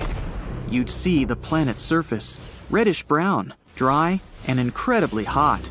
You'd probably walk across flat, smooth plains, covering 2/3 of the planet's surface. You'd gawk at volcanoes littering Venus, all 1,600 of them. Unfortunately, you won't be able to do that because you press the button. Boom! Huge chunks of basalt fly away from the center of the explosion. That used to be the planet's 12-mile thick crust. Then you spot bright burning meteors flying towards you at incredible speed. Those are chunks of Venus's molten rocky mantle. The fire rain seems endless, maybe because the mantle was 1,200 miles thick. But that's not the most massive part of the planet. The power of the explosion forces apart Venus's metallic iron core. This core used to be twice as wide as the mantle. You reach the blue marble of your home planet. What will its insides look like, scattered in space? From above, Earth looks pretty. 71% of its surface is blue because of all that water, seas and oceans. There are also areas of green, yellow, and brown and white swirls. You press the button. The planet bursts apart in a hailstorm of rocks. They're what's left from Earth's thin crust and much, much thicker mantle. It used to take up nearly 84% of the entire planet's volume. You see the rocky rain change into something way more liquid. It's scorching hot iron and nickel that used to make up Earth's outer core. The metals weren't under enough pressure to be solid. The bang is so powerful that it takes apart Earth's inner core. It used to be a solid ball of iron and nickel. After the pieces fly apart, they follow their own orbits around the sun. The most massive chunks crash into the moon, and some travel further and get swallowed by our star. You can't linger. The red planet is waiting for you. The surface of Mars is covered with rusty-colored dust. The thickness of the dust layer varies from area to area, but in most places, it's 7 feet thick. The ground is colored gold, brown, tan, and even greenish. The hue depends on the minerals that make up the soil. The planet's surface is rocky. It's covered with dry lake beds, craters, volcanoes, and canyons. Bang! Mars is a rocky planet. You have to dodge mountain-sized chunks of crust made up of volcanic basalt rock. What you see next looks as if you've blown up huge amounts of soft, rocky toothpaste. That used to be Mars's mantle, composed of oxygen, silicates, and other minerals. And then the flying pieces get solid again. It's the planet's core's turn. It was solid, made mostly of iron, nickel, and sulfur. Billions and trillions of fragments of all sizes, from a small moon to pieces several feet wide, get launched in all directions. But only very few parts have enough momentum to leave the solar system. The whole event slightly changes Earth's orbit, and the temperature on our planet goes up by 18 degrees Fahrenheit. You leave rocky planets behind and close in on the first gas giant on your way. It's Jupiter. Thick brown, yellow, red, and white clouds hide its surface. They make the planet look colorful and beautifully striped. You hit the button. This time the view is different. Instead of chunks of solid crust, you see jet streams of gas accelerating from the planet's center. It's what used to be Jupiter's atmosphere, made up of hydrogen and helium gas. In no time, the matter hurtling away to space turns liquid. That's hydrogen changing its form under immense atmospheric pressure closer to the center of the planet. A bit later, the liquid is already a mixture of metallic hydrogen and helium. And finally, something solid. It was probably Jupiter's core, 14 to 18 times the mass of Earth. The gas giant's diameter was about 90,000 miles, but the blast lasts no more than half a second. The explosion of Jupiter is so strong, it evaporates smaller planets like Mars and Earth. The sun remains pretty much untouched. It gets hotter and kinda unstable for a bit, but it doesn't last long. The next gas giant on your way is Saturn. At first sight, it looks as if the planet has a surface. The seemingly solid yellowish-brown sphere is surrounded by layers of clouds. Saturn's trademark rings are awesome and colorful, gray, beige, and tan. They're actually groups of tiny ringlets that are made up of floating chunks of water, ice, rocks, and dust. These chunks range in size from specks to massive skyscraper-sized pieces. While orbiting Saturn, they keep colliding, and larger pieces get shattered. You're surprised to see that the rings aren't perfectly round. They have bends caused by the gravitational pull from the nearby moons. 53 of them are confirmed. Titan, an icy world bigger than our moon and even Mercury, is the largest. What you see looks eerily similar to what happened when you exploded Jupiter. There's only one difference. Saturn's rings break apart, sending rocks and ice flying into space at incredible speed. The largest pieces crash with the planet's moons, wiping away the smallest of them. You see streams of gas, mostly hydrogen and helium, with a bit of methane, ammonia, and water. They're moving at breakneck speed away from where the center of the planet used to be. After that, splashes of liquid matter. That's liquid hydrogen that later turns metallic. And finally, the chunks of the solid core made up of rocky materials. You're looking at a beautiful blue-green sphere of the ice giant Uranus. The planet gets this unusual hue when the light from the sun gets reflected off the planet's surface.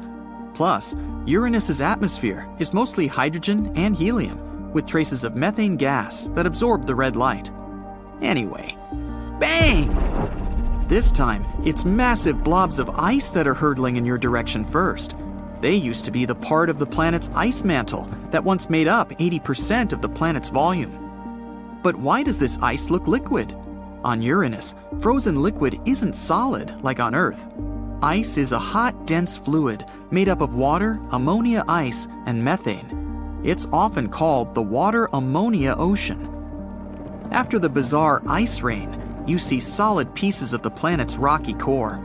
It used to be small, no more than half the Earth's mass. Some of Uranus's moons get pulverized in the explosion, and several even get ejected out of the solar system. The explosion also slightly shifts Neptune's orbit. And the last planet on your way, Neptune. It looks blue because of a layer of swirling gas and permanent clouds. No time to linger. Boom! The planet doesn't have a solid surface. That's why, after pressing the button, you see Neptune's liquid mantle bursting. It looks like a water-filled balloon thrown down from the 50th floor. This sends splashes of water, ammonia, and methane ices away into space. It's followed by lava-like remains of the planet's mantle. It used to be liquid, red-hot, and rich in methane, ammonia, and water. That's what's left from Neptune's solid core, made up of iron and other metals. Picture a tiger. Tigers are known for their beautiful stripes, which they always keep the same. However, imagine if the tiger's stripes could change their size, position, and colors from time to time. Magical, right? But that's exactly what happens with one titan of our solar system, Jupiter. Why and how? Well, astronomers might just have the answer, so let's see. Jupiter is a huge and fascinating planet. When you're looking at its picture from far away, it's like seeing a beautiful sunrise. Here we have an entire palette, from creamy pale yellows to caramel browns, with even some blue shades. Jupiter is a fascinating place made mostly of hydrogen and helium, just like our sun. However, it didn't gather enough stuff during its formation to become a star. Instead, it became a colossal ball of gas that could fit more than 1,300 Earths inside. Jupiter has these interesting patterns of dark and light clouds that go around the planet in alternating bands like giant stripes. These dark stripes are called belts, and lighter ones are called zones. Actually, it's not unique in this. Earth and Jupiter both have these cool patterns in their atmospheres. It's just that Earth has a few of them, but Jupiter has a lot more. Why are these belts brown and beige? Those can be explained by the combination of hydrogen, helium, and other trace elements in the planet's atmosphere. It's like mixing different colors of paint to create new shades. These belts create beautiful patterns across the planet's surface. Now, because Jupiter has such a massive atmosphere and a weather system similar to Earth's, it experiences some extraordinary storms. So even though these stripes may look calm and peaceful, they're actually part of a wild weather system. It's like a never-ending storm party happening there. These belts and zones move in opposite directions around the planet. The belts go against Jupiter's rotation, like going against the flow, while the zones go with it, joining the dance. And not only do they move in different directions, but they also exist at different heights in the planet's atmosphere. The belts are like regions where things are rising up, like bubbles in a fizzy drink.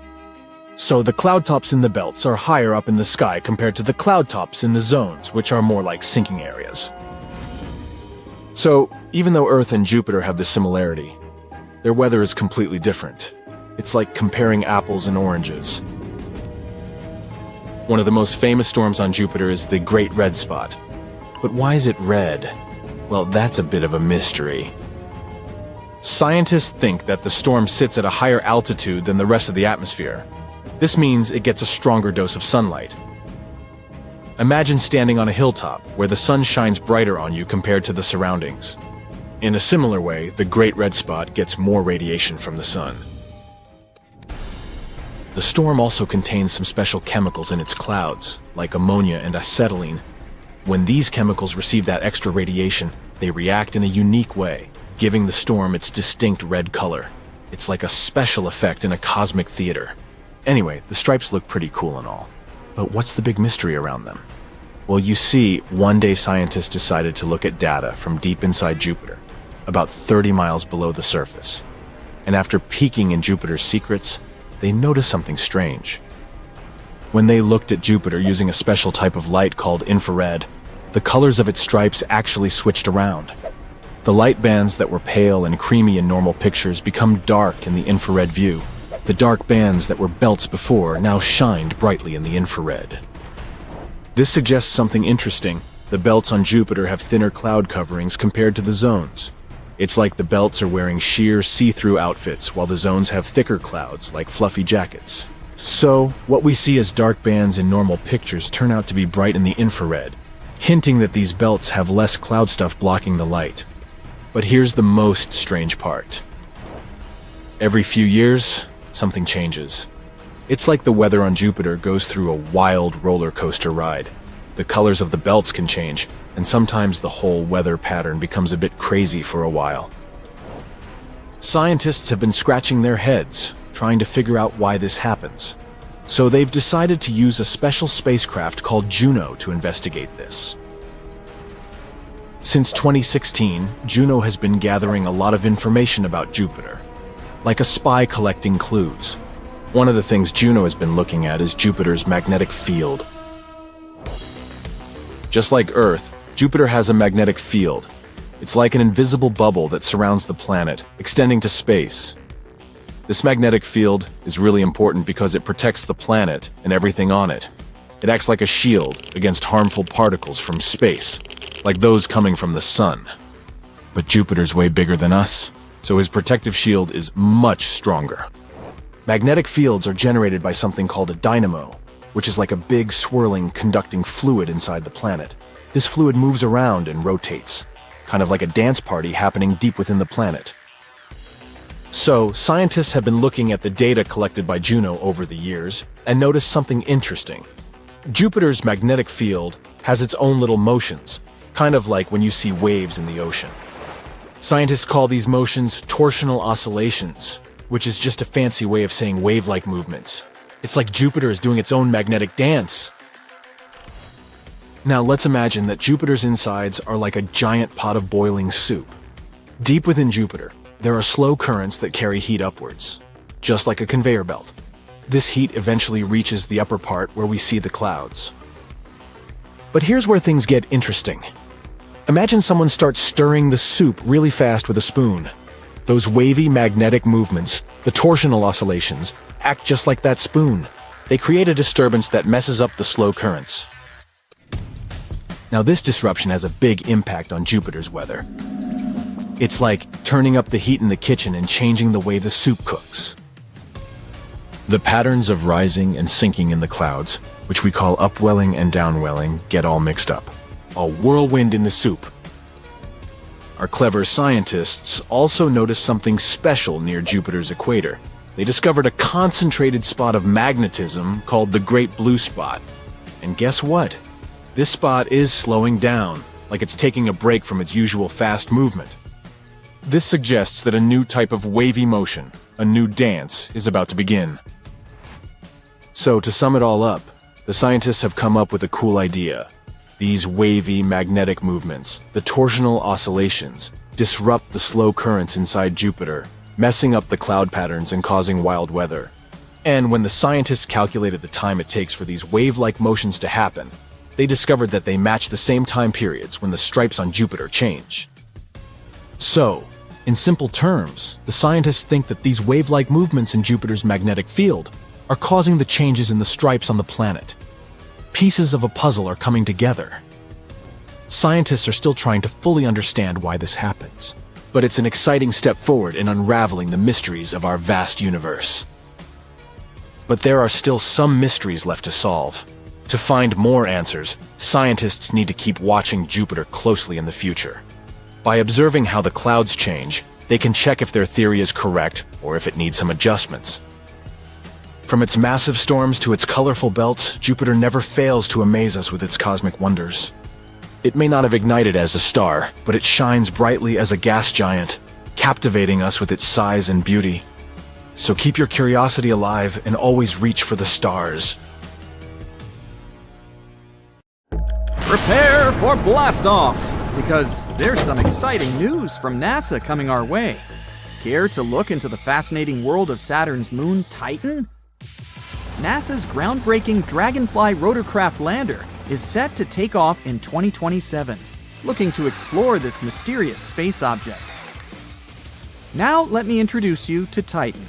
It's an icy celestial body with an atmosphere filled with nitrogen, and it might even have an underground ocean. Titan is also home to rivers and lakes that flow on its surface. But guess what? They're not filled with water like our lovely planet. They have methane instead. Now let's check out Titan's celestial credentials. It's not just any moon. It's the second largest in our entire solar system. It's only 2% smaller than the biggest moon we have hanging around our neighborhood, which is Jupiter's Ganymede. Titan's size even puts Mercury to shame. And did I mention that its atmosphere is 4 times denser than that of Earth's? Thanks to Titan's lower gravity and thick atmosphere, Dragonfly is the perfect robotic companion to uncover its hidden treasures. Let's move on to Dragonfly, the star of NASA's upcoming mission to Titan. This cosmic drone is not your average explorer. Equipped with a full array of interesting gadgets, Dragonfly is like a flying laboratory, ready to uncover more secrets of Titan. It's the first interplanetary rotorcraft lander probe, designed to take us on an epic journey of discovery. And don't let its name fool you. Dragonfly won't just buzz around aimlessly. This technological marvel is able to glide for several miles between different locations on Titan's surface.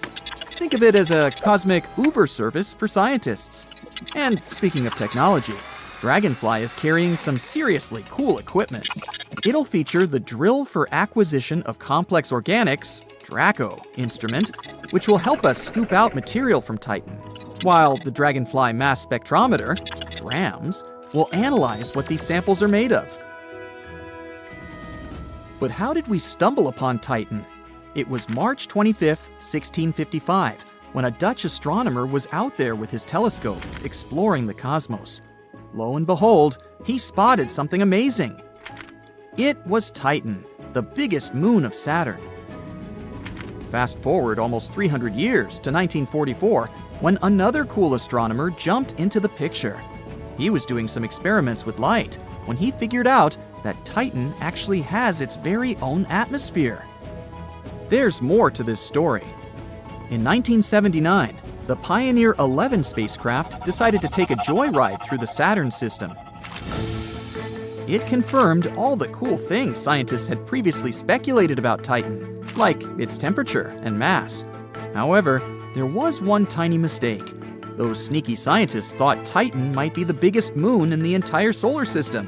Oops, wrong guess. Nevertheless, Titan had this mysterious, dense atmosphere that kept everyone on their toes. Now let's zoom in on the 1980s, when the Voyager 1 and 2 spacecraft make their grand entrance. These cosmic explorers flew past Saturn, and they wanted to get a good look at Titan's surface. That's when Titan decided to play a game of hide-and-seek with them. Its hazy atmosphere made it impossible to see what was going on down there. So all the Voyagers managed to capture were images of a lonely orange world. However, they did spot a fancy blue haze hanging out in the upper atmosphere. Things started to get really exciting in the 1990s. The Hubble Space Telescope joined the party and decided to take some cool snapshots of Titan using special infrared light. This clever device managed to pierce through the haze, and voila! The Hubble images revealed differently colored areas on Titan, almost like a giant cosmic chessboard. We now know that there's even a bright spot as wide as Australia down there. However, despite these fantastic pictures, the mystery of what lay beneath Titan's haze was still unsolved. It was 2004 when the stage was set for Cassini and its European sidekick, the Huygens probe. They were like the ultimate dynamic duo, ready to take on Saturn. Cassini started orbiting the ringed planet and immediately focused its attention on Titan. The big moment finally arrived. On January 14, 2005, the Huygens probe pierced through Titan's atmosphere. During its descent, Huygens collected all sorts of amazing data, snapping images and analyzing the atmosphere. The probe then transmitted this valuable information back to Cassini, which, like a cosmic courier, sent it to us eagerly waiting Earthlings. Over the next 13 years, Cassini flew close to Titan over 100 times, using all sorts of fancy instruments to get a good look at the moon's surface and atmosphere. Scientists could finally confirm that Titan had clouds, lakes, and rivers, and there was also some rain pouring down its surface. Thankfully for us, Titan isn't the only moon in our solar system that could technically harbor life. Take the wondrous moon of Neptune called Triton. For starters, it's the largest moon of Neptune, but it's also a real oddball. Among the many moons out there, only 5 are known to be geologically active. And guess what? Triton is proudly part of this exclusive club. It loves to show off its geysers, which spew nitrogen gas. Picture Triton as a fashionista in an icy ensemble. Its surface is mainly frozen nitrogen, giving it a chill, frosty vibe. You might want to bring a warm coat if you ever visit. Now, you may be wondering how Triton manages to keep warm in such a frigid environment. Well, it's got a secret weapon called tidal forces. Imagine Triton and Neptune engaged in a cosmic dance, creating gravitational friction. This dance seems to generate some heat, helping to warm up Triton's waters. With all this talk about heat, you might be getting excited about the possibility of life on Triton. However, finding life on this moon is about as likely as finding a unicorn riding a skateboard. Voyager 2, the only mission to ever fly by Triton, made its journey back in 1989. And if you're hoping for another mission to Triton anytime soon, well, let's just say the stars aren't aligning in our favor, literally. The window for a mission to Triton opens up only once every 13 years, because our planet and Jupiter need to be perfectly aligned for the landing to work. Scientists would use the gravitational pull of the largest planet in our solar system to safely deliver a probe on Triton. Now, let's address the elephant in the room, or should I say, the polar bear. It's so cold on Triton that hopes for life to survive unfrozen are about as slim as a toothpick. Sorry, potential little microbes. You might need a few extra sweaters to set up shop down there. Even though Triton may not be the most welcoming place for life, it's still a celestial gem worth exploring. Scientists also believe Triton wasn't always a part of Neptune's crew. As it turns out, Triton was most likely just minding its business, hanging around aimlessly in the distant Kuiper Belt. Along came Neptune with its mighty gravitational pull and snatched Triton right out, officially making it a moon of its own. Just like our trusty satellite, Triton is also stuck in a permanent face-off with Neptune. One side of Triton always has its eyes locked on the planet. As for this amazing moon's fate, things aren't looking so good in the long run. It's already getting closer and closer to Neptune every day. Why is that, you might wonder? The problem is with those tidal interactions, which are playing some cosmic tricks on Triton. They're causing its orbit to wither away, like a slow-motion dance towards Neptune. Scientists predict that in about 3.6 billion years, Triton will cross an invisible boundary. If these current calculations are correct, there are 2 possible scenarios. It'll either have a collision with Neptune's atmosphere, or it might just break up into tiny pieces. If the latter happens, an all-new ring system would form around Neptune, just like the one we see around Saturn nowadays. Triton is not the only satellite that might end up this way. Phobos, one of the Martian moons, is likely to disintegrate too, and sooner, in 30 to 50 million years. Early Earth might have been purple, not green. There's a theory that ancient microbes used molecules other than chlorophyll to absorb sunlight. These molecules likely gave living organisms a violet tint. Scientists are almost sure that our planet once had 2 moons. One of them was a tiny thing. no larger than 750 miles across. Unfortunately, it crashed into the other moon, which is now Earth's only natural satellite. Until recently, there was one more object orbiting our planet. It was a temporary mini-moon called 2020 CD3. This tiny space rock, no bigger than 3 feet across, was pulled into our orbit more than a year ago. Astronomers believe the mini-moon left Earth's orbit in March. From 60 to 100 tons of space dust drift down to our planet's surface every day. These tiny cosmic particles are mostly released by comets, which are usually made of dust and ice. When the sun turns this ice into vapor, the remaining dust travels down to Earth. If you look at Earth from space, you'll see a blue ocean planet. Almost 70% of its surface is covered with water, and its average depth is 14,000 feet. But if you gathered all the water into a sphere, it would be a mere 870 miles across, just barely enough to cover Texas. And that's including all the water in the seas, oceans, rivers, lakes, ice caps, groundwater, and even those tiny droplets in the atmosphere.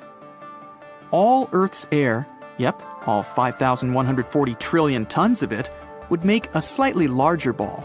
By the way, the further away from the surface, the less dense the atmosphere is. That's why half of Earth's air is within the first 3 miles above the surface of the planet. Every 200,000 to 300,000 years, our planet goes through a magnetic pole reversal. It's not an instant process, though. It can last hundreds or even thousands of years. We live inside the sun. Its atmosphere stretches far beyond its visible surface. And even though Earth is 93 million miles away from the star, it's still within the reach of the sun's atmosphere. Auroras happen when charged particles from the sun get caught by Earth's magnetic field and crash into the upper atmosphere near the poles. The Hudson Bay of Canada is a gravitational anomaly. This area has lower gravity than any other place on Earth. You'd weigh less standing at the equator than at one of the planet's poles. Mars has only 15% of Earth's volume and less than 10% of its mass. And still, the red planet and Earth have almost the same landmass. It's because about 2/3 of our planet's surface is covered in water.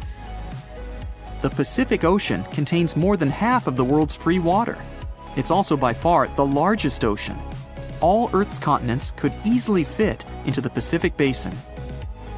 Our planet is gradually slowing down the speed of its rotation. It happens at an unhurried pace of 17 milliseconds per 100 years. Because of this, our days are becoming longer. And still, only after 140 million years, the day on Earth will last 25 hours. The ocean on Jupiter isn't made of water. It's filled with metallic hydrogen, and its depth is a staggering 25,000 miles. That's actually almost the same as the circumference of Earth. A year on Mercury is just 88 Earth days long. This planet also has an extremely squashed orbit.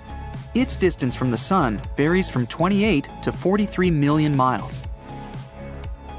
Even when you're standing, sitting, or lying still, you're moving at more than 1,000 miles per hour. That's the speed at which our planet is spinning through space. At the same time, you'd be moving at this incredible pace only if you're at the equator. Pluto's atmosphere rises much higher above the surface of the dwarf planet than, let's say, the atmosphere of Earth. It also has more than 20 layers. All of them are cold and condensed. Methane gas is a byproduct of natural processes, and this very gas is present in the Martian atmosphere, which confuses astronomers to no end. Mars produces around 270 tons of methane per year. Scientists can't figure out where the gas is coming from. Earth's southernmost continent, Antarctica, is only the 5th largest one, but it contains almost 70% of the planet's fresh water and 90% of the world's ice. Antarctica is also considered to be a desert. The inner regions of this continent get just 2 inches of precipitation a year, in the form of snow, of course. Mercury's surface is wrinkled. It happened when the planet's iron core cooled down and contracted. The wrinkles can reach a height of 1 mile and stretch for hundreds of miles. Lots of rocks on Earth have a Martian origin. Scientists analyzed the chemical content of some meteorites found in the Sahara Desert, Antarctica, and other places, and it turned out these rocks had arrived from the red planet. The only asteroid belt in the solar system astronomers know about lies between Mars and Jupiter. There are thousands of asteroids in this region, but they're extremely widely spaced. If you had to go through that area, the chances of colliding with an asteroid would be almost non-existent. The 4 largest asteroids, sometimes called minor planets, contain half the mass of the entire belt. And still, the total weight of all the asteroids there is a mere 4% of the Moon's weight. Mercury is the most cratered planet in the solar system. Its craters are named after famous musicians, artists, and writers. The valley called Valles Marineris on Mars is more than 10 times larger than Earth's Grand Canyon. The origin of this valley puzzles astronomers. After all, Mars isn't a planet known for its active plate tectonics. Atmospheric pressure on Venus is 92 times greater than that on Earth. Venus also has a much denser atmosphere. That's why only big meteorites can make it to the planet's surface. The smaller ones get slowed down and fall into pieces before reaching the ground. Our planet has its magnetic field thanks to scorching hot liquid metal that's flowing inside its outer core. This creates electric currents, and they, in turn, generate the magnetic field. For the past 200 years, the planet's magnetic north pole has moved northward for about 600 miles. These days, it's traveling faster than it used to, 40 miles per year versus 10 miles per year several decades ago. Volcanoes on Pluto, which are called cryovolcanoes, spit not lava, but ice. Instead of molten rock, they erupt water, methane, and ammonia. Jupiter's mass is twice greater than the mass of all the other planets in the solar system combined. Earth is the densest planet in the solar system, but this density varies depending on the planet's part. For example, the crust is less dense than the solid metallic core. Saturn's upper atmosphere is divided into layers of clouds. Those at the top are made of ammonia ice. Then, there are water ice clouds, and below them, layers of sulfur ice and cold hydrogen. Uranus rotates on its side. The reason for such an unusual position could be a powerful ancient collision, but so far, it's just a theory. By the way, Uranus is the only planet sitting on its side. Venus rotates in the opposite direction to the Sun. The reason might be a powerful collision with an asteroid or another space object. Iapetus, one of Saturn's moons, has an unusual coloring. It's two-toned. One of its sides is dark with a slight reddish hue, while the other is bright. Scientists haven't cracked this mystery yet. Jupiter's moon Io has hundreds of active volcanoes on its surface. It's the most volcanically active body in the entire solar system. The moon is covered in lava lakes and plains of liquid rock. Plumes of sulfur spew up for almost 200 miles. It takes light more than 4 hours to travel from the Sun to Neptune. Of all the planets of the solar system, Jupiter has the shortest day. It lasts for 9 hours and 55 minutes. Such a rapid rotation speed gives the planet its slightly flattened shape. Bang! Another hit on Jupiter. Let's see. Gas giant, the largest planet in the solar system, 318 times bigger than the Earth, 2.5 times bigger than the rest of the planets in the solar system put together. One more interesting thing. If it got any bigger, it would actually become smaller. You see, with more mass, the planet would be denser. That would cause Jupiter to start pulling in on itself. Scientists say Jupiter could have 4 times greater mass, but still keep the same size. It takes 10 hours to make a full rotation on its axis. It's the fastest spinning planet in our solar system and gets hit by so many space objects all the time. This was discovered by amateur astronomers observing Jupiter and saw some unusual flash at the planet's surface. Impact events cause flashes like that, and for some reason, Jupiter gets more impacts than other planets. In 1994, astronomers discovered Shoemaker-Levy 9, a comet that broke apart and collided with the gas giant. The original comet was approximately the size of one that erased the dinosaurs. However, this asteroid fell apart into more than 20 fragments. They darkened the planet's surface, and it remained like that for months. 15 years later, in 2009, astronomers saw a black spot on Jupiter, the size of Earth. It was the result of an asteroid around 650 to 1,650 feet in length. The biggest asteroid recorded on Earth hit the area of Tunguska, Russia, in 1908. This caused a massive explosion, even though no one ever found a crater. So, why is Jupiter the target for so many space objects? Asteroids and comets that pass by Earth and Jupiter go almost at the same speed. The number density of the space object that may interact is almost the same too. But the cross-section of what they might hit is very different. Jupiter has 11 times the diameter of our planet, which means it has around 125 times the cross-section. The more massive some planet is, the stronger its gravitational attraction. So, it will entice some space objects drifting by. Our gravitational field is weaker than Jupiter's. If some object passes near us moving at a speed of 22,300 miles per hour or less, our gravitation will attract it. Asteroids and comets usually move at bigger speeds. Jupiter attracts most of the comets and asteroids passing by. If our planet was hit by such big objects as frequently as Jupiter, we'd have extinction like with dinosaurs thousands of times more often. In 2020, scientists found there was an unusual asteroid in the orbit of Venus, the first one there. The size of a small mountain and rich in minerals we can find in Earth's deep rocks. They even think it could be a clue to a bigger set of asteroids created when our solar system was forming. That's not the only mystery around Venus. The planet has insanely violent winds that drive clouds and storms around the planet at speeds greater than 220 miles per hour. That's 60 times faster than Venus itself rotates. Also, scientists are still not sure what happened with its oceans. They believe since the planet is so close to the sun, the water evaporated and went into the atmosphere as steam. It trapped heat coming from the sun, heat that would have vaporized more and more water over time. Venus probably had an environment like on Earth, but a very long time ago. The theory says many comets and asteroids were slamming into Venus. Billions of the planet's pieces were flying all around. Some may have even crashed into Earth's moon. Pieces that slammed into our planet are probably buried very deep, since we have greater geological activity than the moon. Uranus also had a collision, but a more serious one than asteroids. The rest of the planets in our solar system mostly have an axis of rotation that kind of points up from the elliptical plane. Uranus is tilted, lying on the side, so a season there lasts 42 years, when either its south or the north pole is pointed at the sun. Most of the planets also rotate counterclockwise when you see them from above our solar system. Venus does the opposite, which means maybe it was kicked off axis a long time ago. Uranus may have collided with the other space body millions of years ago.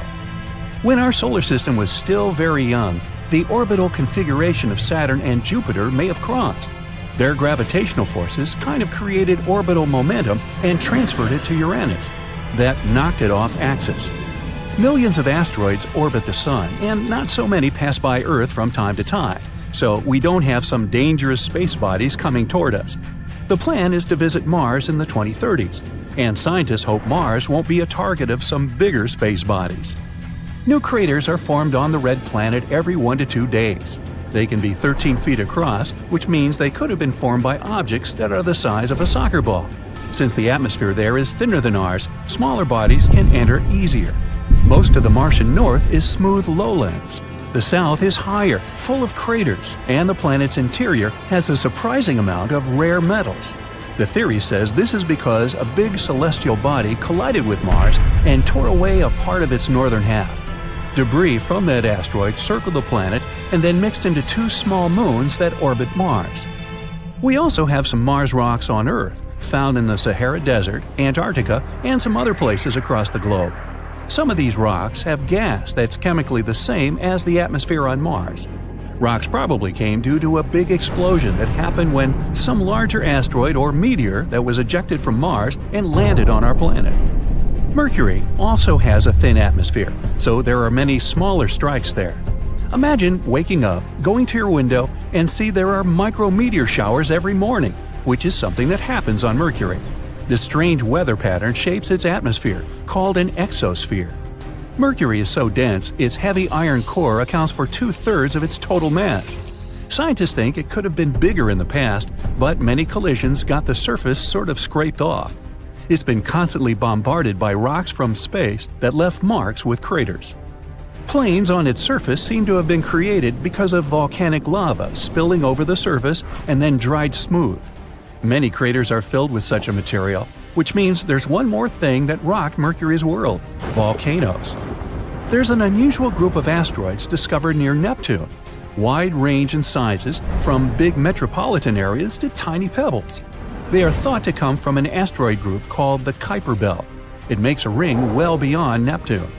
But these new asteroids have different colors than the Kuiper Belt. They're so far away from the Sun, their surface was supposed to stay almost pristine, but they have a similar color to those sun-baked asteroids around Jupiter. Like the rest of the planets, Neptune gets heat from the Sun. But there's something mysterious inside the planet that makes it generate more heat than it gets. This affects its weather, and Neptune has the weirdest weather in the whole solar system. Massive storms, insanely high winds, cirrus-like clouds that rapidly change all the time. There are dark spots in its atmosphere. They come and go. We receive 1,000 times more sunlight than Neptune. Gas giants like Saturn and Jupiter can protect our planet from asteroids. Without them, the big impacts that created enough debris to form both moons and other planets would happen more often. There's a huge asteroid going around Saturn, which could be a potential flyby by 2031, more than 10 times bigger than the asteroid that erased the dinosaurs. Titan, one of the moons orbiting Saturn, 80% more massive than our moon, is actually the only moon in our solar system that has an atmosphere. It's 1.5 times thicker than ours and consists mainly of nitrogen, like our atmosphere. No one knows where all that nitrogen came from. However, unlike Saturn and most of the other places in our solar system, its moon has a real potential to host life. When you explode planets, things get red hot. Atmospheres are stripped away. Stuff is flying apart. Everything collapses. The world becomes brighter than a dozen suns. You squeeze your eyes shut and cover your ears. Your hair stands on end. The sheer power of a cosmic blast is terrifying. Some time before the explosion, you're hovering in almost complete darkness. Below, you see the moon, or what you think looks like the moon. The surface of this light-colored sphere is pockmarked with craters left by meteorites. You see huge, steep hills stretching for miles. It's Mercury, and right now, you're going to explode it. As if in slow-mo, you watch the planet fall apart. And then, in the blink of an eye, you see a wall of debris closing in on you. First, giant chunks of rock. Those are all that's left of the planet's solid crust and rocky mantle. The appearance and structure of the debris flying in your direction changes. Now, the stuff looks liquid, like splashes of quicksilver. That's Mercury's metallic core bursting apart. It used to take up 85% of the planet's volume. And finally, it's a firework of solid pieces again. It's the planet's solid core. The explosion is so powerful, it knocks Earth into a different orbit. The sun hiccups and swallows down an enormous cloud of dust. That's everything Mercury has left behind. But don't worry, our solar system won't lose any planets. This whole explosion thing is only a temporary experiment. Once you're done watching the show, you press another button, and the planet gets back together, as if you've hit rewind. You approach the next planet on your way. Its surface is hiding under a super dense atmosphere made up of carbon dioxide. If you decided to land on Venus, you'd watch thick clouds of sulfuric acid pass by. You'd see the planet's surface, reddish-brown, dry, and incredibly hot.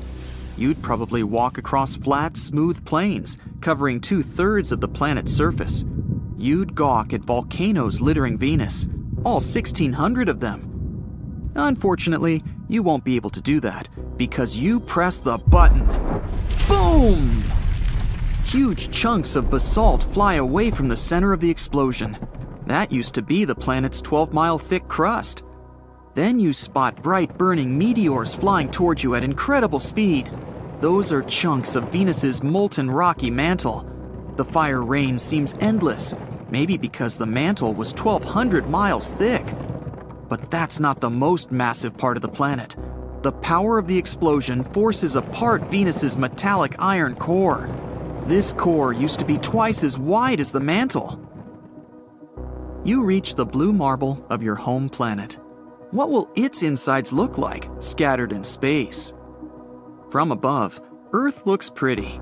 71% of its surface is blue, because of all that water, seas and oceans. There are also areas of green, yellow, and brown and white swirls. You press the button.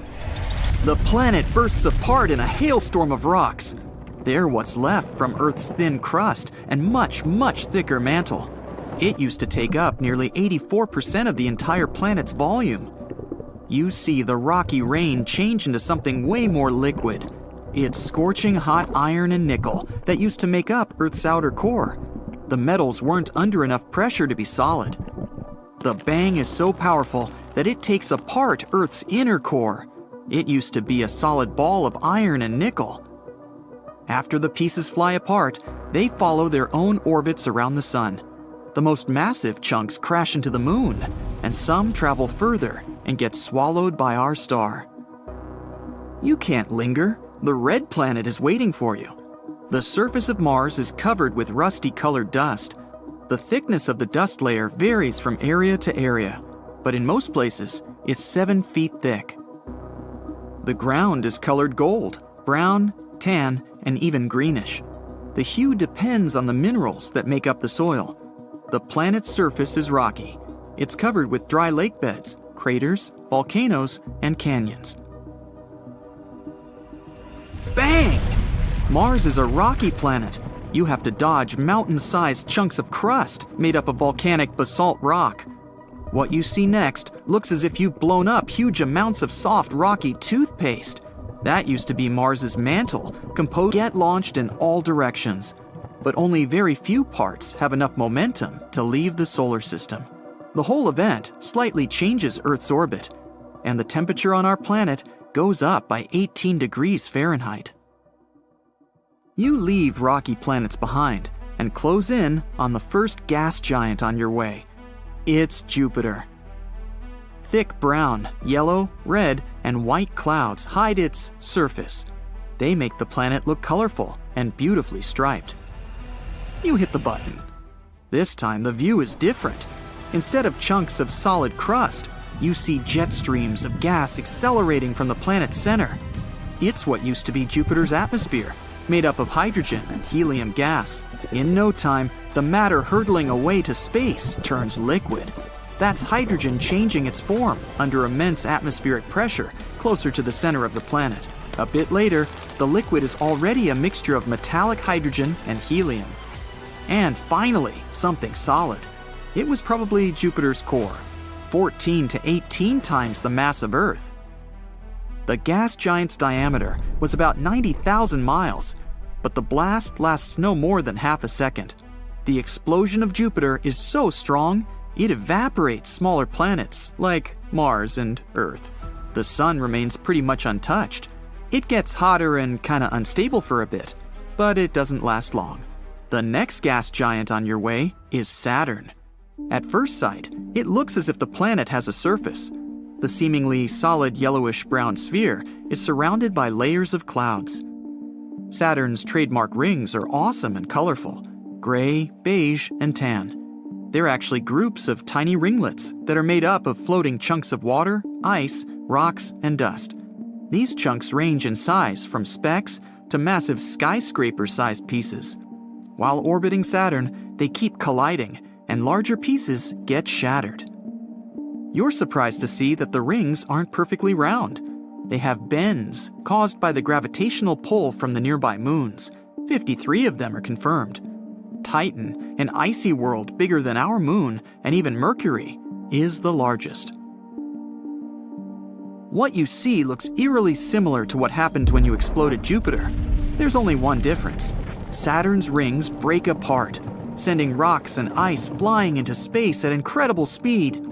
the largest pieces crash with the planet's moons, wiping away the smallest of them. You see streams of gas, mostly hydrogen and helium, with a bit of methane, ammonia, and water.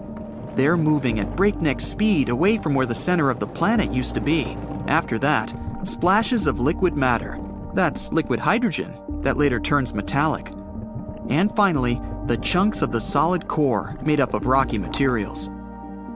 You're looking at a beautiful blue-green sphere of the ice giant Uranus. The planet gets this unusual hue when the light from the sun gets reflected off the planet's surface. Plus, Uranus's atmosphere is mostly hydrogen and helium, with traces of methane gas that absorb the red light. Anyway, bang! This time, it's massive blobs of ice that are hurtling in your direction first. They used to be the part of the planet's ice mantle that once made up 80% of the planet's volume. But why does this ice look liquid? On Uranus, frozen liquid isn't solid like on Earth. Ice is a hot, dense fluid made up of water, ammonia ice, and methane. It's often called the water-ammonia ocean. After the bizarre ice rain, you see solid pieces of the planet's rocky core. It used to be small, no more than half the Earth's mass. Some of Uranus's moons get pulverized in the explosion, and several even get ejected out of the solar system.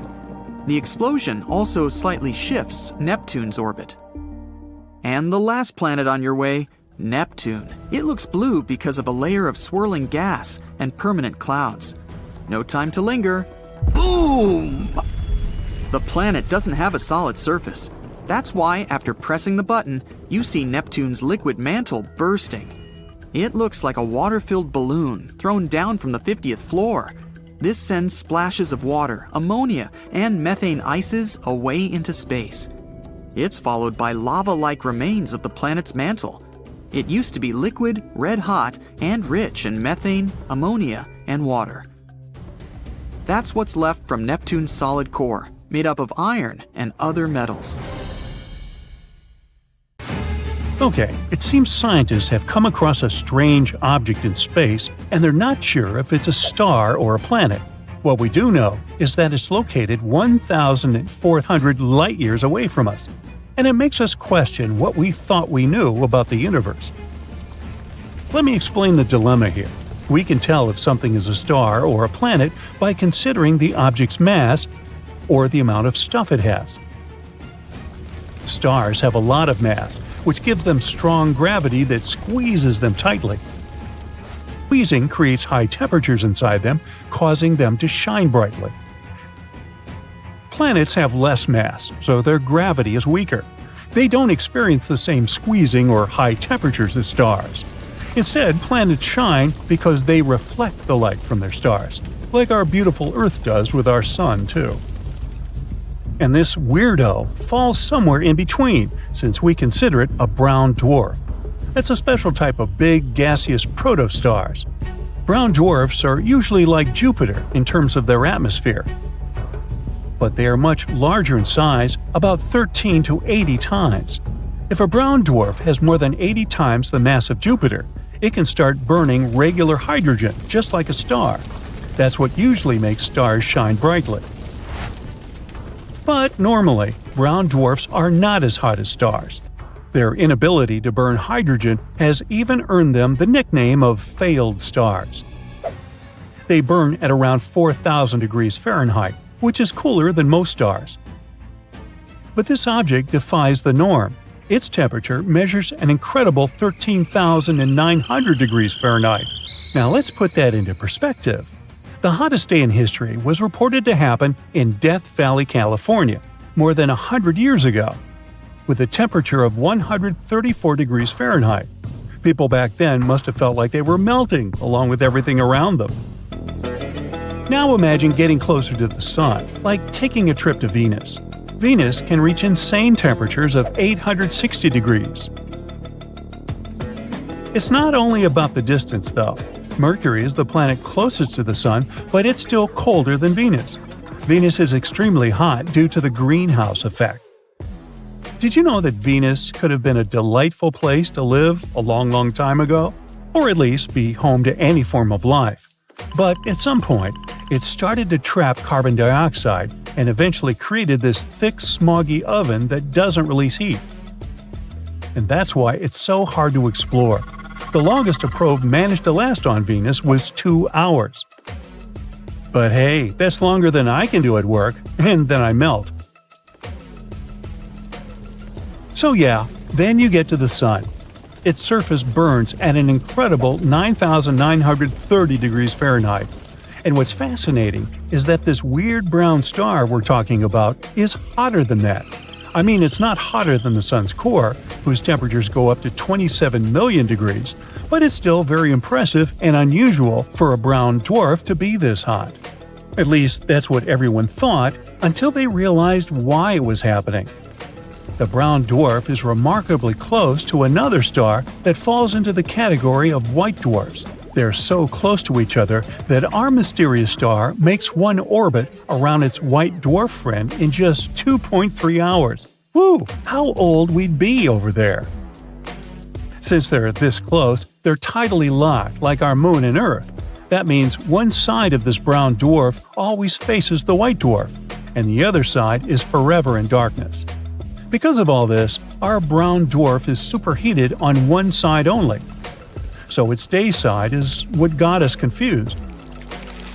While the temperature on the night side is what you would expect from a brown dwarf. But these extreme conditions won't last long. Such a hot temperature makes the molecules in the dwarf's atmosphere break apart into individual atoms. And while its molecules are falling apart, this brown dwarf is slowly disappearing. And if you think this brown dwarf is hot, what would you say about Eta Carinae? It's a star located about 7,500 light-years away from Earth, and it belongs to an elite group of stars we call luminous blue variables. One astronomer first noticed it in the 17th century, but back then, it was just a regular medium-bright star. Almost 200 years later, another astronomer was observing it. But this time, it was a very bright star, one of the brightest ones in the sky. A few years later, it reached the highest level of brightness in a big event called the Great Eruption. When it happened, the star could be easily seen in the night sky. It released so much light, as much as is emitted in a supernova explosion. It remained like that for a couple of years, which is not what usually happens with exploding stars. After the party reached its peak, the star decided it was time to leave. It's still hesitating though, so it's still alive but dimmer than before. There's a nebula around Eta Carinae too. It is a shell made of gas and dust that formed during the Great Eruption. It even blocks some of the star's light. Eta Carinae is a binary star system. That means there are two stars that orbit around each other. One component has a temperature of about 26,500 degrees, and the other 62,500 degrees. The main star in the Eta Carinae system, which is the more massive of the two, is 100 times heavier than our Sun. Because of its enormous mass, scientists predict that this star may eventually explode in a powerful event known as a supernova. But not for another several thousand years. So, by now, you might have already guessed what the hottest thing in the universe is. Ta-da! A supernova. The supernova is what tells us that the life of a star has ended. We're talking about the most powerful explosions in space. They happen when a star that's between 8 and 40 times more massive than our Sun flops. Its core can no longer create enough energy through a process called fusion, so the star can't even handle its own gravity. It's like a stellar burnout, too much work a star can't handle, and its core just collapses. During a supernova, the temperatures in the star's core can get 6,000 times higher than in the core of the Sun. Or sometimes, a specific type of star called a white dwarf suddenly restarts its nuclear fusion, and bam, you get a supernova again. Kepler's supernova happened at the beginning of the 17th century, and it was the last really big supernova event we directly observed from Earth. On average, supernovas in our galaxy happen 3 times every century. I mean, we got a smaller supernova in 1987 too, when a blue supergiant exploded in one of the Milky Way's satellite galaxies, which we know as the Large Magellanic Cloud. This explosion was so strong, people could even observe it with the unaided eye, even though it was incredibly far, 168,000 light-years away from our home planet. What a topic for summer days, huh? But check this out. We can also talk about the hottest thing people have ever created, made in a surprising place, Switzerland. Nah, we're not talking about a super hot chocolate. A group of scientists there created a subatomic soup called a quark gluon plasma. In this experiment, the temperature got 250,000 times as hot as the sun's core. The purpose of this experiment was to recreate the conditions that existed shortly after the Big Bang, when the universe was still in a state of chaos. Okay, let's get even more extreme. In theory, things can get even hotter. Have you heard of the Planck temperature? It's an insanely hot temperature with numbers so high we can't even imagine. A supernova is like tepid tea compared to this madness. And who even knows what the matter does at these temperatures? Okay, I'm done. Now we take you back to your regular universe. Bye now. Chebysky's star was discovered in the 1960s. Since then, astronomers have been intrigued by its unique chemical makeup. The star is suspected to contain ultra-rare elements, verging on the almost impossible. Using special equipment on the European Southern Observatory's telescope in Chile, researchers took readings of the star's magnetic field. They discovered that the star's rotation period, which is the time it takes to finish one revolution on its axis, stretches out over almost 200 years, which is super slow. Of course, there are even more bizarre objects called apstars. They're a chemically interesting category of stars that rotate extremely slowly, with one rotation taking up to 1,000 years. What makes these stars even more peculiar is a wide range of chemical elements astronomers detect when analyzing their stellar spectrums. But if we look at Chebysky's star, we'll see that it's both similar to and different from other apstars. It contains unusually low amounts of iron and nickel. Our Sun has 10 times more and incredibly high amounts of rare, heavy elements. Those might include strontium, cesium, and neodymium, as well as at least 2 undiscovered elements. They wouldn't occur through any natural processes we currently understand. There's a hypothesis that the presence of such heavy elements could be caused by a star's unseen companion, like a neutron star. Some people go as far as to say that such an incredible chemical makeup could be a sign of an alien technosignature. Any specialist will tell you that it's the strangest stellar spectrum they've ever observed. Some even claim that there are so many chemical indicator lines you can't immediately understand what you're looking at while observing the star's spectrum. Chebysky's star also contains high levels of radioactive elements that take a few thousand years to decay. And here's where another mystery lies. They should have long vanished from the star. After all, it's almost 1.5 billion years old. Scientists haven't managed to figure out the reason for the presence of these elements yet. Maybe it's the combination of the star's rare qualities. It spins very slowly, it's hot, and it has a strong magnetic field. This could raise to the surface atoms that would normally be mixed inside the star. There's another theory that explains the presence of these radioactive elements. They could be there as if they were themselves decayed forms of ultra-heavy elements that we haven't discovered yet. So far, no one has been able to prove this theory. Even the discovery of Chebysky's star's super slow rotation doesn't bring us closer to the answer. It's obvious that there's a lot to learn about the bizarre star, and who knows which secret it still has up its sleeve. Another not less mysterious star is called Tabby's star. It's a sun-like orb around 1,500 light-years away from Earth, sitting in Cygnus the Swan. Unlike our Sun, this star dims randomly by 5 to 22%, and it lasts for days at a time. The reason could be a giant planet passing in front of the star, but then the eclipses would be more regular and not so random.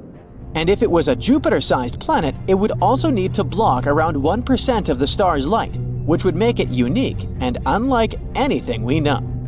After American astronomer Tabitha Boyajian discovered the star's massive and irregular fluctuations in 2015, further observations followed.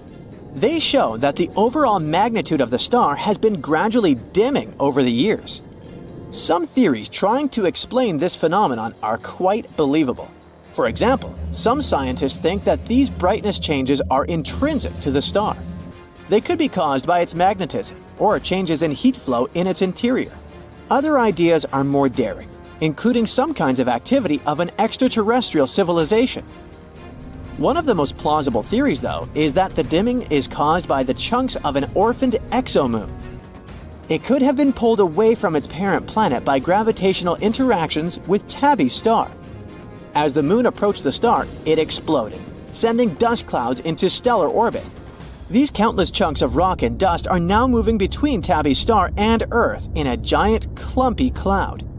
It could indeed explain why we observe such irregular brightness variations. Usually, when astronomers spot a spiral arm structure, it turns out to be a galaxy. But not in this case. SAO 206462, located 460 light-years away from our home planet, is a young star. It's surrounded by a circular disk of gas and clearly defined spiral arms. The bizarre star was spotted during an exoplanet search with the help of the Subaru telescope located in Hawaii. Instead of finding fully fledged planets around a young star, astronomers discovered planets that were still in formation. These baby planets are growing out of the disk of gas and dust surrounding the star.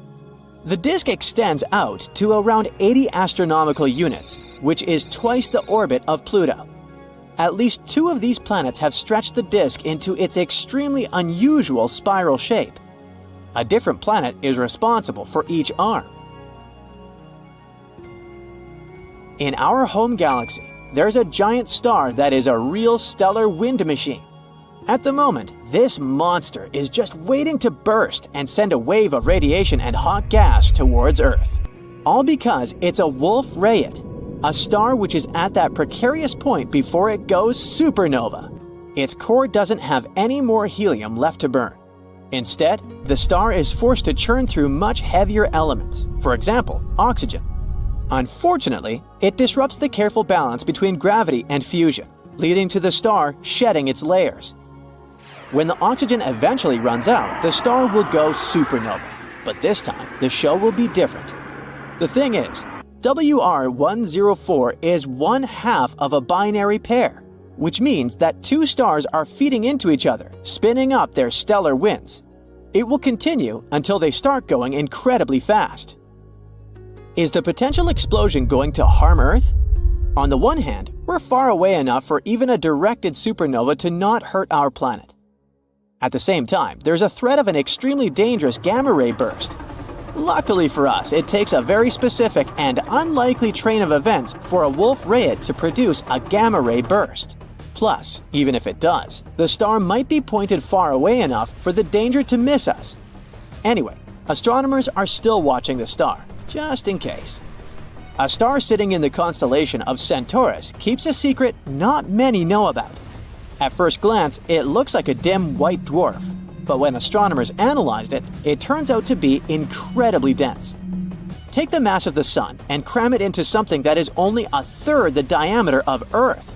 This space wonder is also rather cool. Its core temperature is a mere 11,900 degrees Fahrenheit. For comparison, the Sun's core temperature is around 27 million degrees Fahrenheit.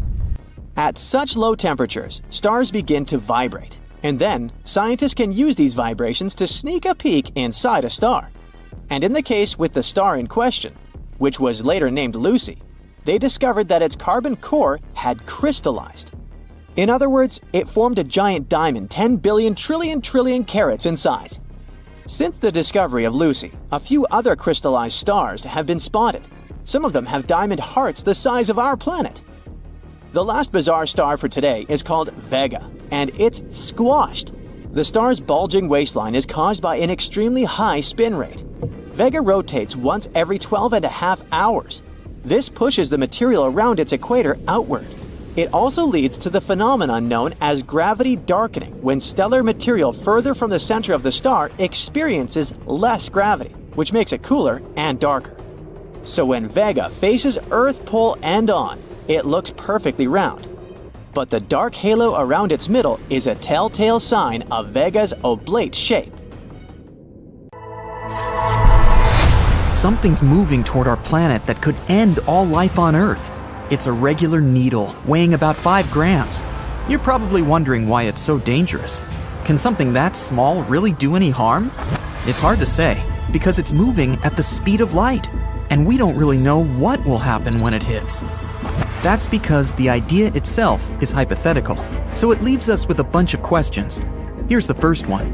What happens to a sewing needle in space? Could it actually accelerate to the speed of light? The short answer is no, but it's not that simple. In our universe, nothing that has mass can reach the speed of light. It takes energy to make any object go faster. Since there can't be an infinite amount of energy, nothing can ever accelerate that much. So in our case, we can simplify things. Let's say that the needle is moving at 99.9% of the speed of light. That's about 186,000 miles per second, or 670 million miles per hour. At this speed, the journey from the Earth to the Sun would take about 8 minutes. For comparison, the maximum speed of a Falcon Heavy rocket is 24,600 miles per hour. And the fastest car on Earth is more than 2 million times slower than the speed of light. The biggest rock to ever hit our planet was the Hoba meteorite. It weighed about 60 tons. It fell to Earth around 80,000 years ago and caused a lot of damage. Would something as small as our sewing needle be able to have the same effect? Sure it would. It's all about the energy involved. Small things traveling at almost the speed of light would have more energy in them than really big but slow-moving objects. So our speedy needle would hit the ground much harder. On impact, all the energy it contained would cause a mighty big kaboom. Everything nearby would just disintegrate. But could such a big explosion really destroy our entire planet? Let's compare this to the biggest blast humans ever made. The cloud of debris that followed this explosion was 40 miles high. It could be seen from a distance of 100 miles. About 50 megatons of explosive force was released into the atmosphere. The energy our needle would release as an explosion would be about 43 kilotons of force. That's less than what humans can cause, but it could still lead to massive damage. So if you hear on the news that something is headed for Earth at the speed of light, you'll definitely need to find some cover. Could people survive a collision like this? Well, it would be pretty scary. A dazzling flash of light would be followed by a shock wave of incredible force. The glass in all houses within a 2.5-mile radius would be smashed. Even the strongest buildings would collapse. All that energy coming from our needle would cause seriously big fires up to 1.5 miles from the epicenter. Everything at this spot would essentially be vaporized. The situation would be a little different if the needle went into the ocean. Just like a meteorite, its impact would cause a huge tsunami, but the shockwave wouldn't affect big cities, and people probably wouldn't be hurt. Although if it hit off the east coast of the United States, this tiny object could still cause flooding in New York. But other things could happen if a needle like this entered the Earth's atmosphere. Because it's moving close to the speed of light, the needle won't actually be a solid object anymore, but more like a bunch of atoms flying alongside each other. So it's possible that the needle would just pass right through our planet, the same way it would cut through a balloon.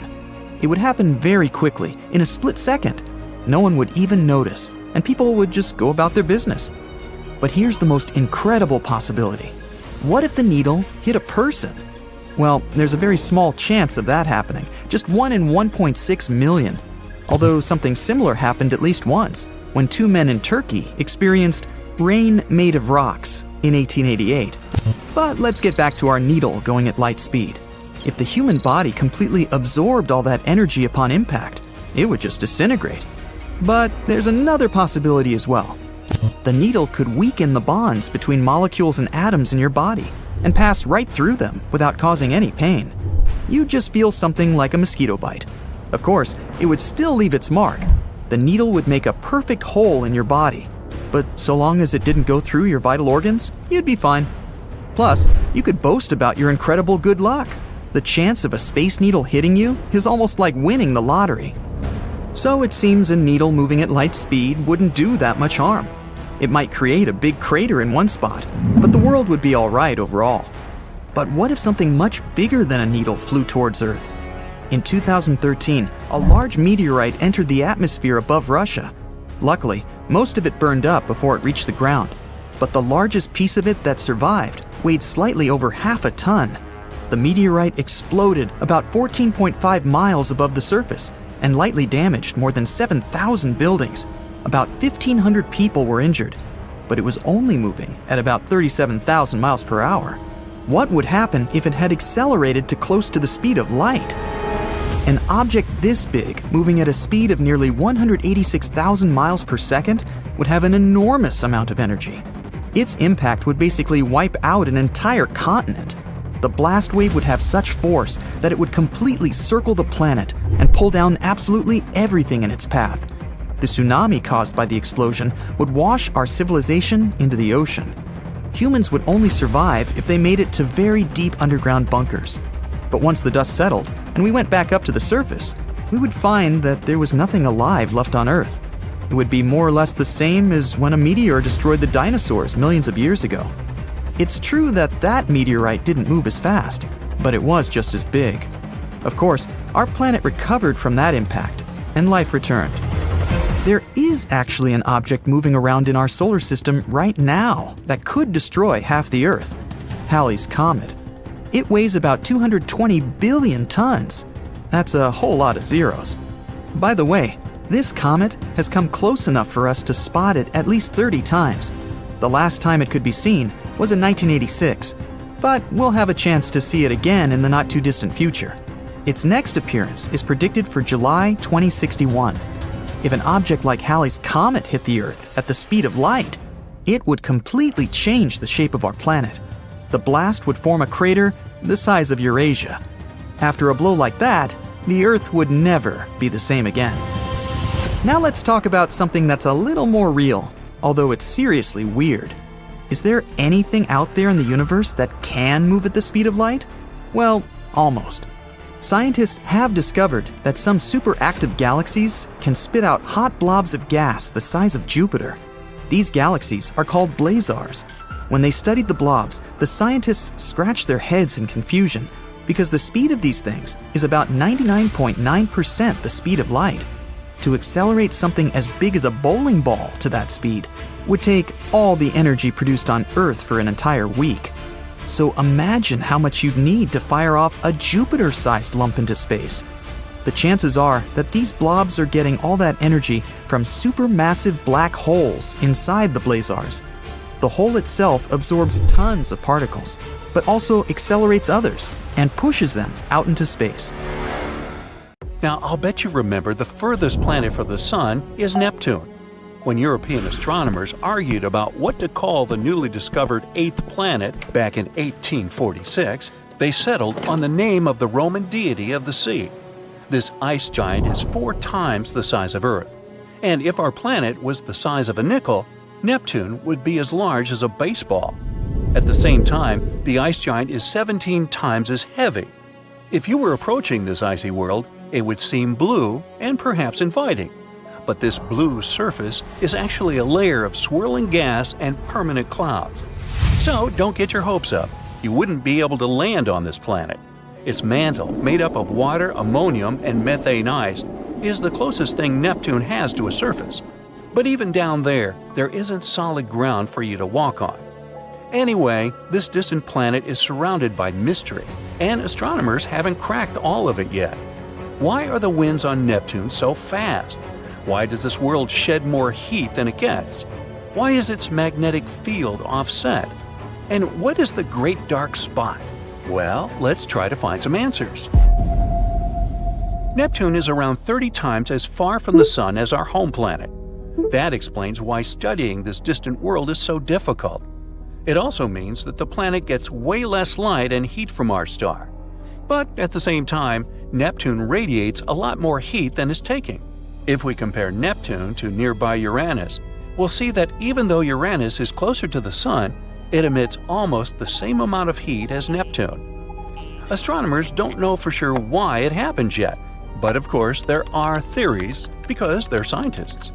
Some experts believe there is something fierce inside the blue planet that causes it to generate more heat than it receives.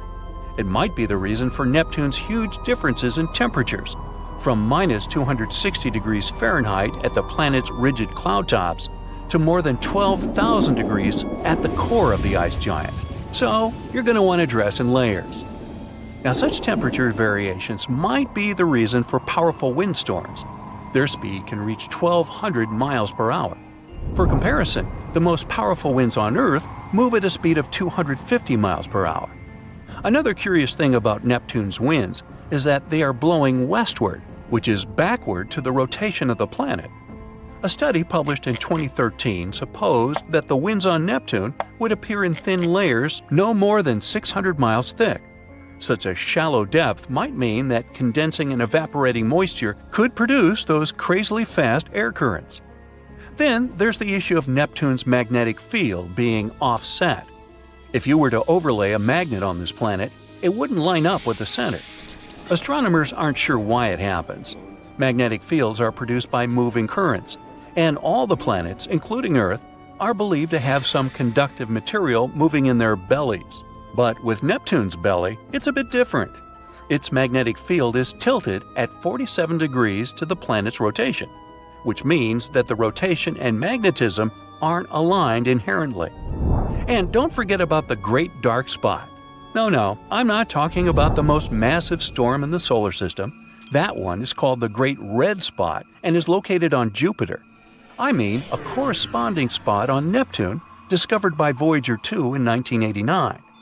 In 1995, the Hubble Space Telescope turned its eye on Neptune, but disappointingly, by that time, the spot had already mysteriously vanished, and scientists have no idea how exactly it disappeared. But guess what? Another dark spot has been found on the ice giant. Astronomers have known for quite some time that, from time to time, Neptune's surface gets dotted with such spots.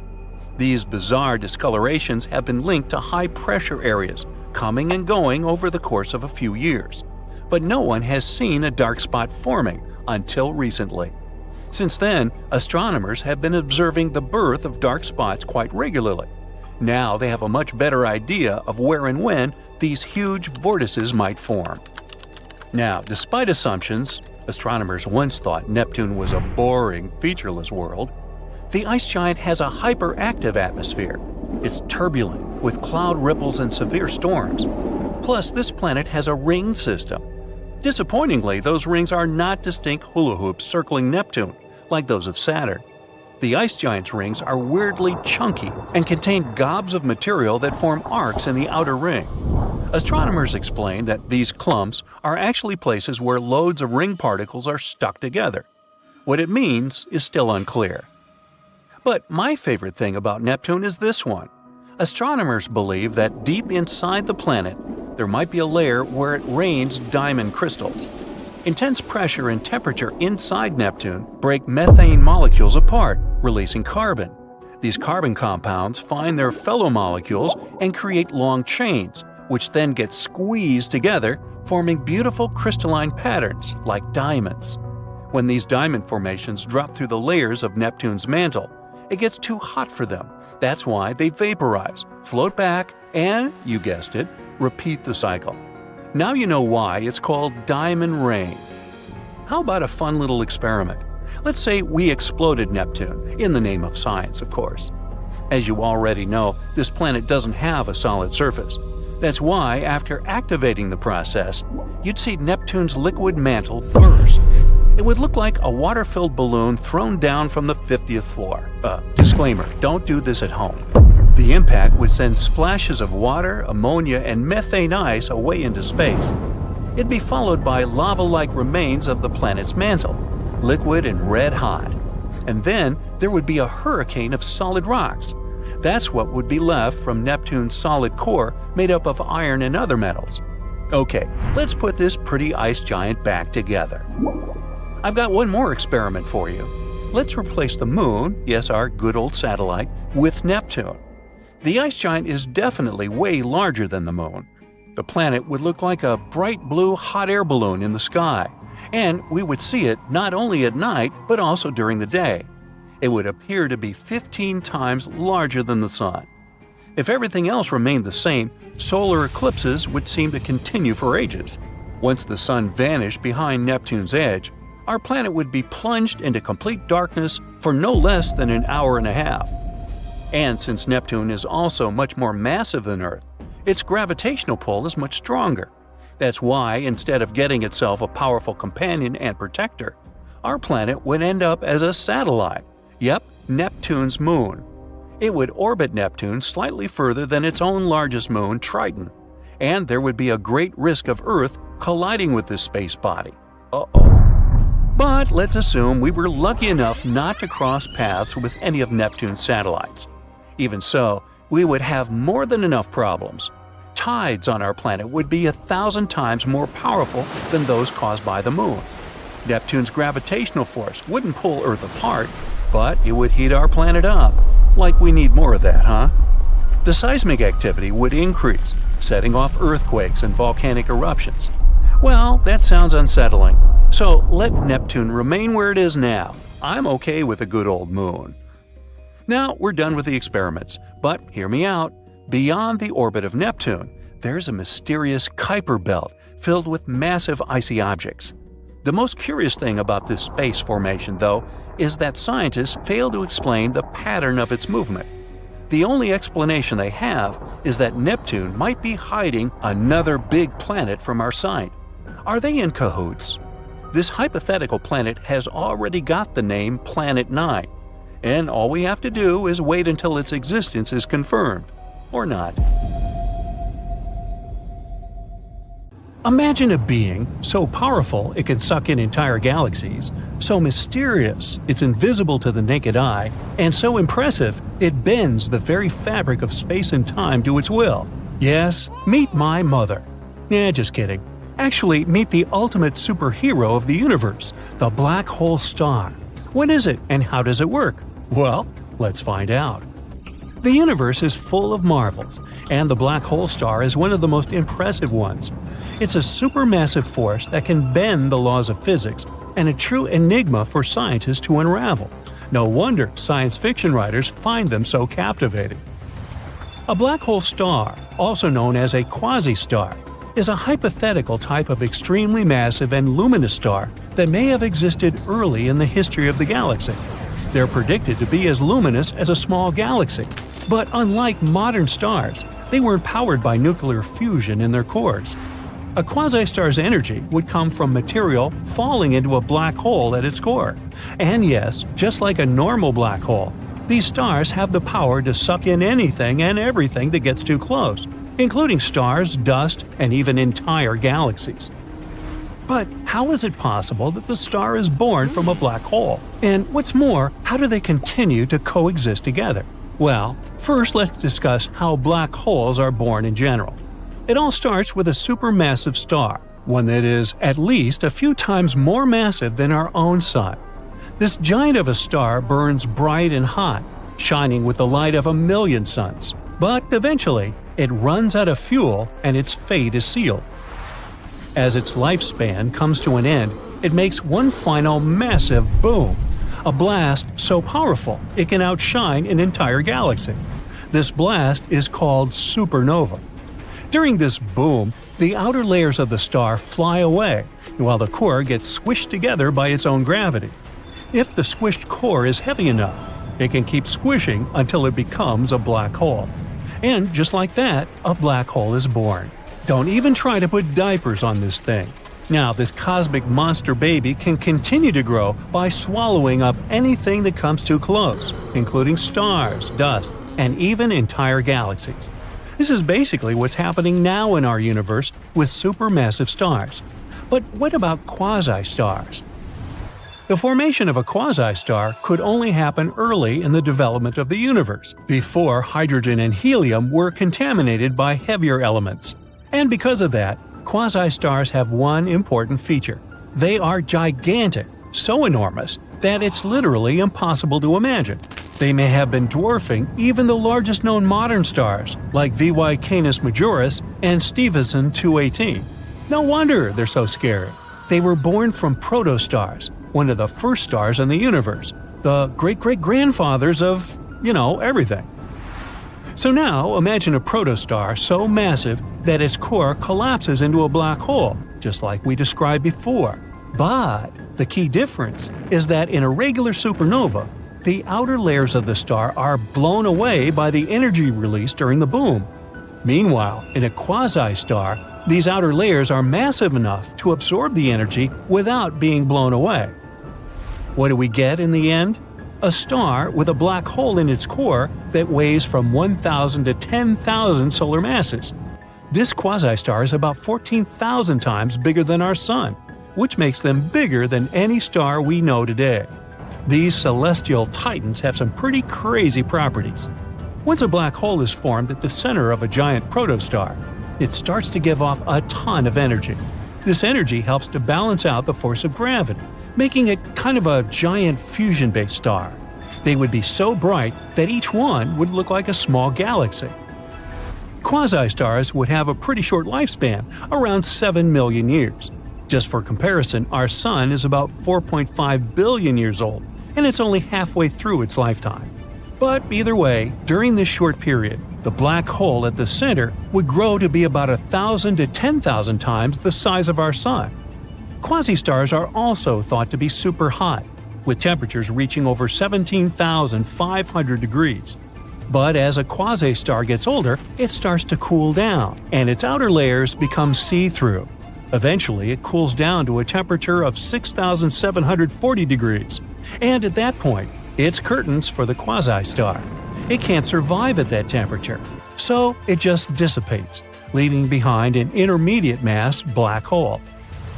Unfortunately, right now, there's no observational evidence for the existence of quasi-stars. This is because they're thought to have only existed a very, very long time ago. They may have been very massive population 3 stars, which are extremely rare and difficult to detect. It's also very unlikely that any of them would still exist today because of their super short lifespan, only 7 million years. So why do scientists believe that quasi-stars could have existed?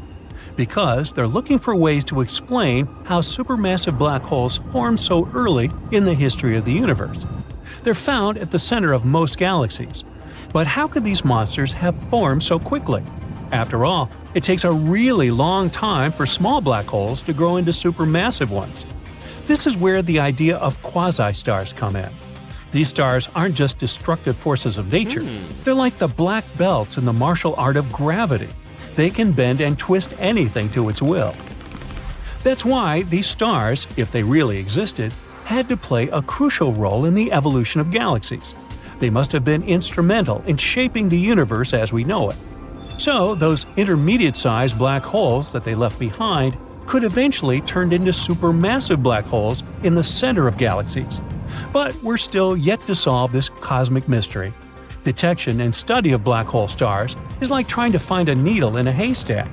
Only instead of a needle, it's an invisible and mysterious object. And instead of a haystack, it's the vast expanse of space. But with the help of some pretty cool technology and a lot of brainpower, scientists are getting closer to uncovering the secrets of these celestial giants. Here are some things that can help us in this research. First of all, gravitational waves.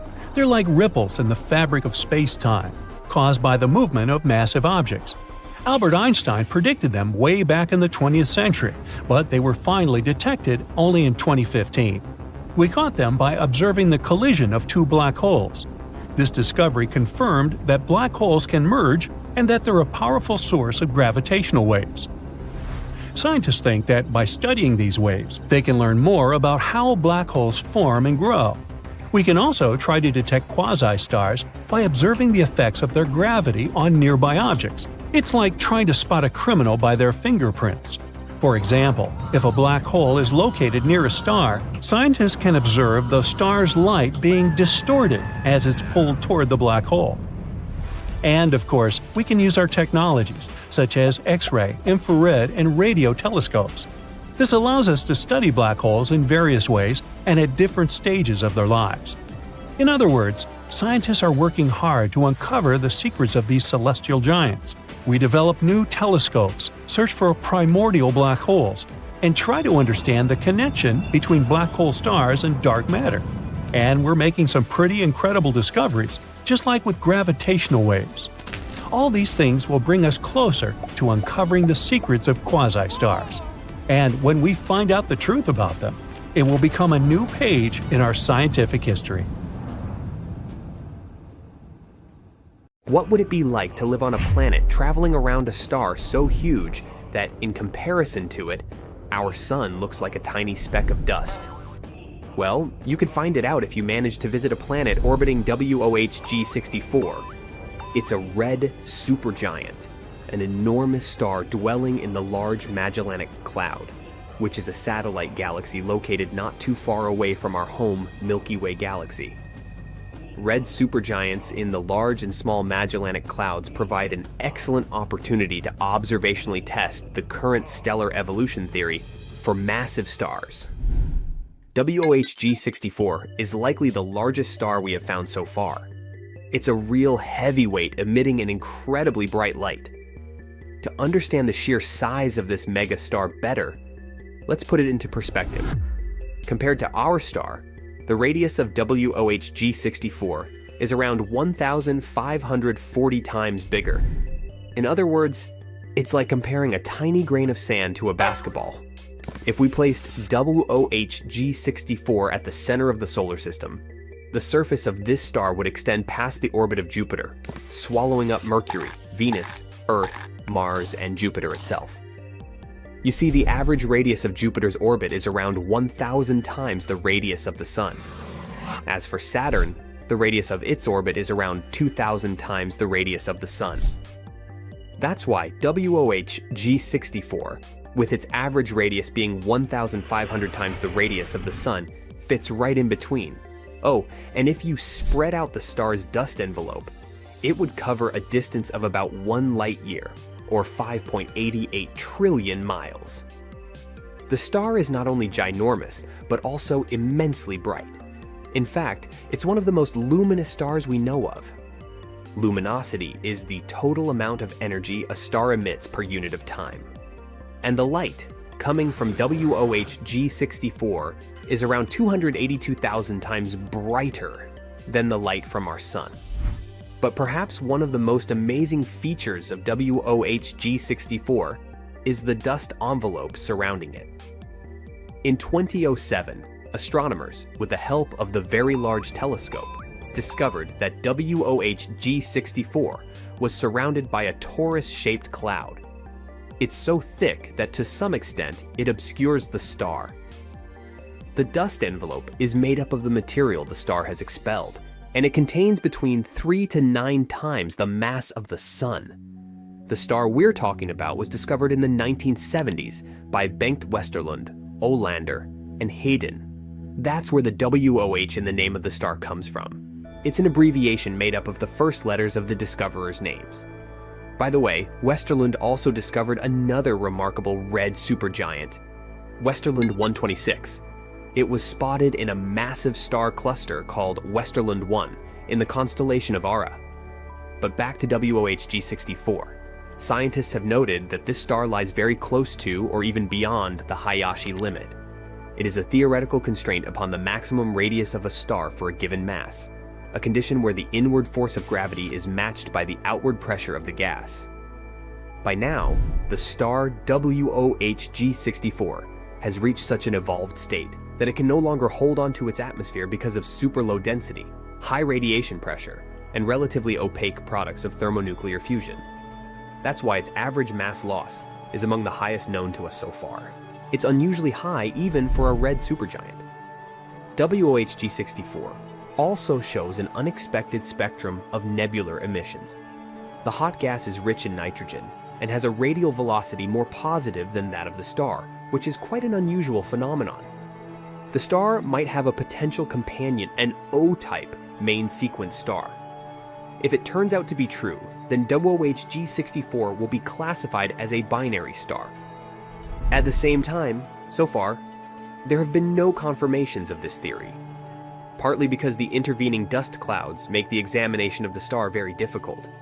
In any case, UOH G64 is absolutely fascinating, not only because of its huge size, but also because of its unbelievable luminosity and mysterious dust envelope. It's a great example of how unexpected and amazing our universe can get. Besides, such outstanding large stars are undoubtedly an important astronomical observation. The results of studies of such objects correct the restrictions on the properties of stars within the framework of modern models. For testing the applicability of models, the exceptions to the rules are most valuable. This signal had been traveling through space for 200 million years, and now, when it finally reached Earth, it brought a fascinating story with itself. It might even help us solve an 18-year-long mystery. We caught this one in 2022. It was such an intense burst of radio waves. Even though it lit up for a fraction of a second, it outshined entire galaxies. At first, this signal hasn't caught attention because we've seen similar things before. It was a fast radio burst, or FRB for short. These guys have been a mystery for years now, all because we have no idea where they come from. Now, FRBs are brief booms of energy, coming to us from all over outer space. They're barely catchable, lasting up to 3 seconds. But they're also very hard to miss, because their power is absolutely unimaginable. One little burst can release as much energy as the sun does in an entire day. They've been a puzzle for us ever since 2007. We've caught over 1,000 of those signals from literally everywhere, from our own galaxy to places as far as 8 billion light-years away. And none of them revealed where they're coming from or what they mean. At least we know they're not from extraterrestrial creatures. They have to be coming from something that happens nearly constantly, and this recent signal might finally help us learn the truth. It lasted about 2 milliseconds, and it wasn't particularly bright. But when researchers took a closer look, they realized they can actually finally track this one. They got to it immediately. They saw that the burst came from a galaxy about 200 million light-years away. In other words, this is exactly how long these radio waves have been traveling to us. The signal flickered in a weird pattern. This is what we call a scintillation. When light or radio waves travel to us, they can stumble upon unexpected crazy clouds of gas. The particles and light waves start bouncing off this gas, which disturbs the signal a little bit. So when we received it, it was a bit weird and distorted, kind of like me. But this exact cloud was what helped us locate where exactly this signal came from. Turns out, it came from a neutron star. Now these are some fascinating guys. They're the remnants of stars that live fast and burn bright. When a powerful star like this, much larger than our Earth, runs out of fuel, it can no longer support its weight. So it goes away with an insane spectacle called a supernova. During its last moments, its core collapses under its own super-strong gravity, and this creates one of the densest objects in the universe. Again, a lot like me. Hey, what can I say? For curiosity, let's compare it to osmium, the most dense element on our planet. If you had a small cube of osmium, it would weigh around 0.8 pounds. That's already pretty heavy, and it means that 1 cubic foot of osmium would weigh a shocking 1,410 pounds. That's like an average cow. Now, just try to guess how much a small cube of neutron star would weigh. Wrong. It would be a horrifying 7 billion tons per one little cube. Don't even think about holding it in your hand. That thing would warp the fabric of reality around it. It's kind of like trying to imagine Mount Everest being squeezed into a tiny ball. Hard to even imagine. So, even though they're so heavy, these stars are surprisingly small, only about 6 miles in radius. That's like a city size, and it would still weigh more than our sun. But if that's not enough horror for you, the neutron star we're talking about wasn't your regular one. It was a magnetar. Now, magnetar is a rare type of neutron star. When a neutron star is born, there's only a 10% chance that it will become one of those guys. It can happen if, while the star is collapsing, its magnetic field grows wildly stronger. The spin is rapid, the insides are going wild, and boom! We've got a magnetic field 1 trillion times stronger than Earth's. More than that, these are among the most extreme magnetic fields in the entire universe. They can literally rip atoms apart. Which is exactly what they do. They just rip everything apart. So they end up being surrounded by a super hot, electrically charged soup of particles called plasma. The magnetic field is going wacky, twisting, and bending the plasma as it sees fit. And this all just ends up as an ultra-hot party. Everyone is constantly colliding, scattering, and being absorbed. Not the best place for a hangout. Now, back to our main character. The magnetar in our story also had a plasma soup and a terrifying invisible field surrounding it. And this is exactly where that mysterious signal came from. A signal was born somewhere in that place, at a distance of 6,200 miles away from the magnetar. Sounds like a lot, but that's a distance shorter than a flight from New York to Singapore. But this is very weird, because how can a radio burst even escape a place like that? Now, usually they'd end up being blocked or absorbed. Most often, radio waves end up hanging out there like in a cage. This one, however, managed to break free somehow, which means that something happened that punched through the plasma. Energy somehow goes goofy, twists and reshapes itself in such ways that it starts releasing radio waves. Now, in any case, this means that FRBs most likely come from neutron stars and various types, like magnetars or pulsars. Recently, astronomers made a new amazing telescope called CHIME, the Canadian Hydrogen Intensity Mapping Experiment, a mouthful. This one detects FRBs literally every day. FRBs are full of surprises in general. In the same year, we discovered an FRB with periodic peaks lasting over 3 seconds, much longer than typical bursts. This one could also come from a neutron star. But if it was just neutron stars, we wouldn't probably receive them all that often. It looks like these signals are very diverse and might actually be born from all sorts of places, like near black holes. So there are some other theories about their origin. For example, they could come from 2 stars smashing into each other. What could be more epic than that? A collision of 2 stars would release unimaginable energy, and they destroy each other completely. Uh-oh. Some astronomers think they could explain FRBs, but of course, that's not something that happens often at all. Also, FRBs sometimes repeat. Most of them flash once and disappear, but sometimes they almost flicker, like the one we discussed. Some of them even follow very precise patterns.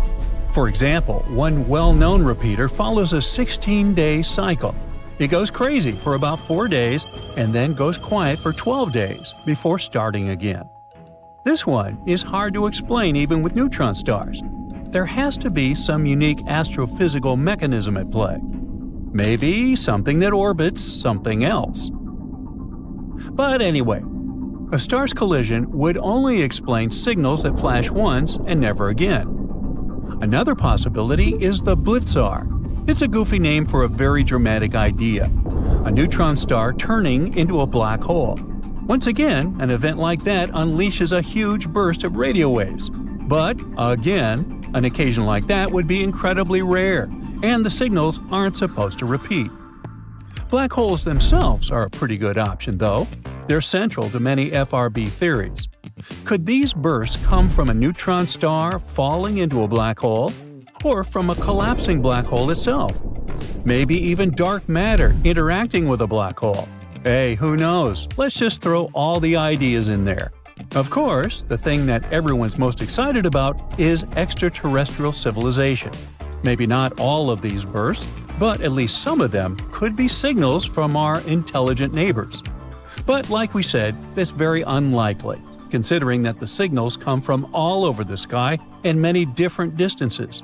Also, almost all of them are the same, and that would be super hard and weird from an intelligent civilization to try and reproduce.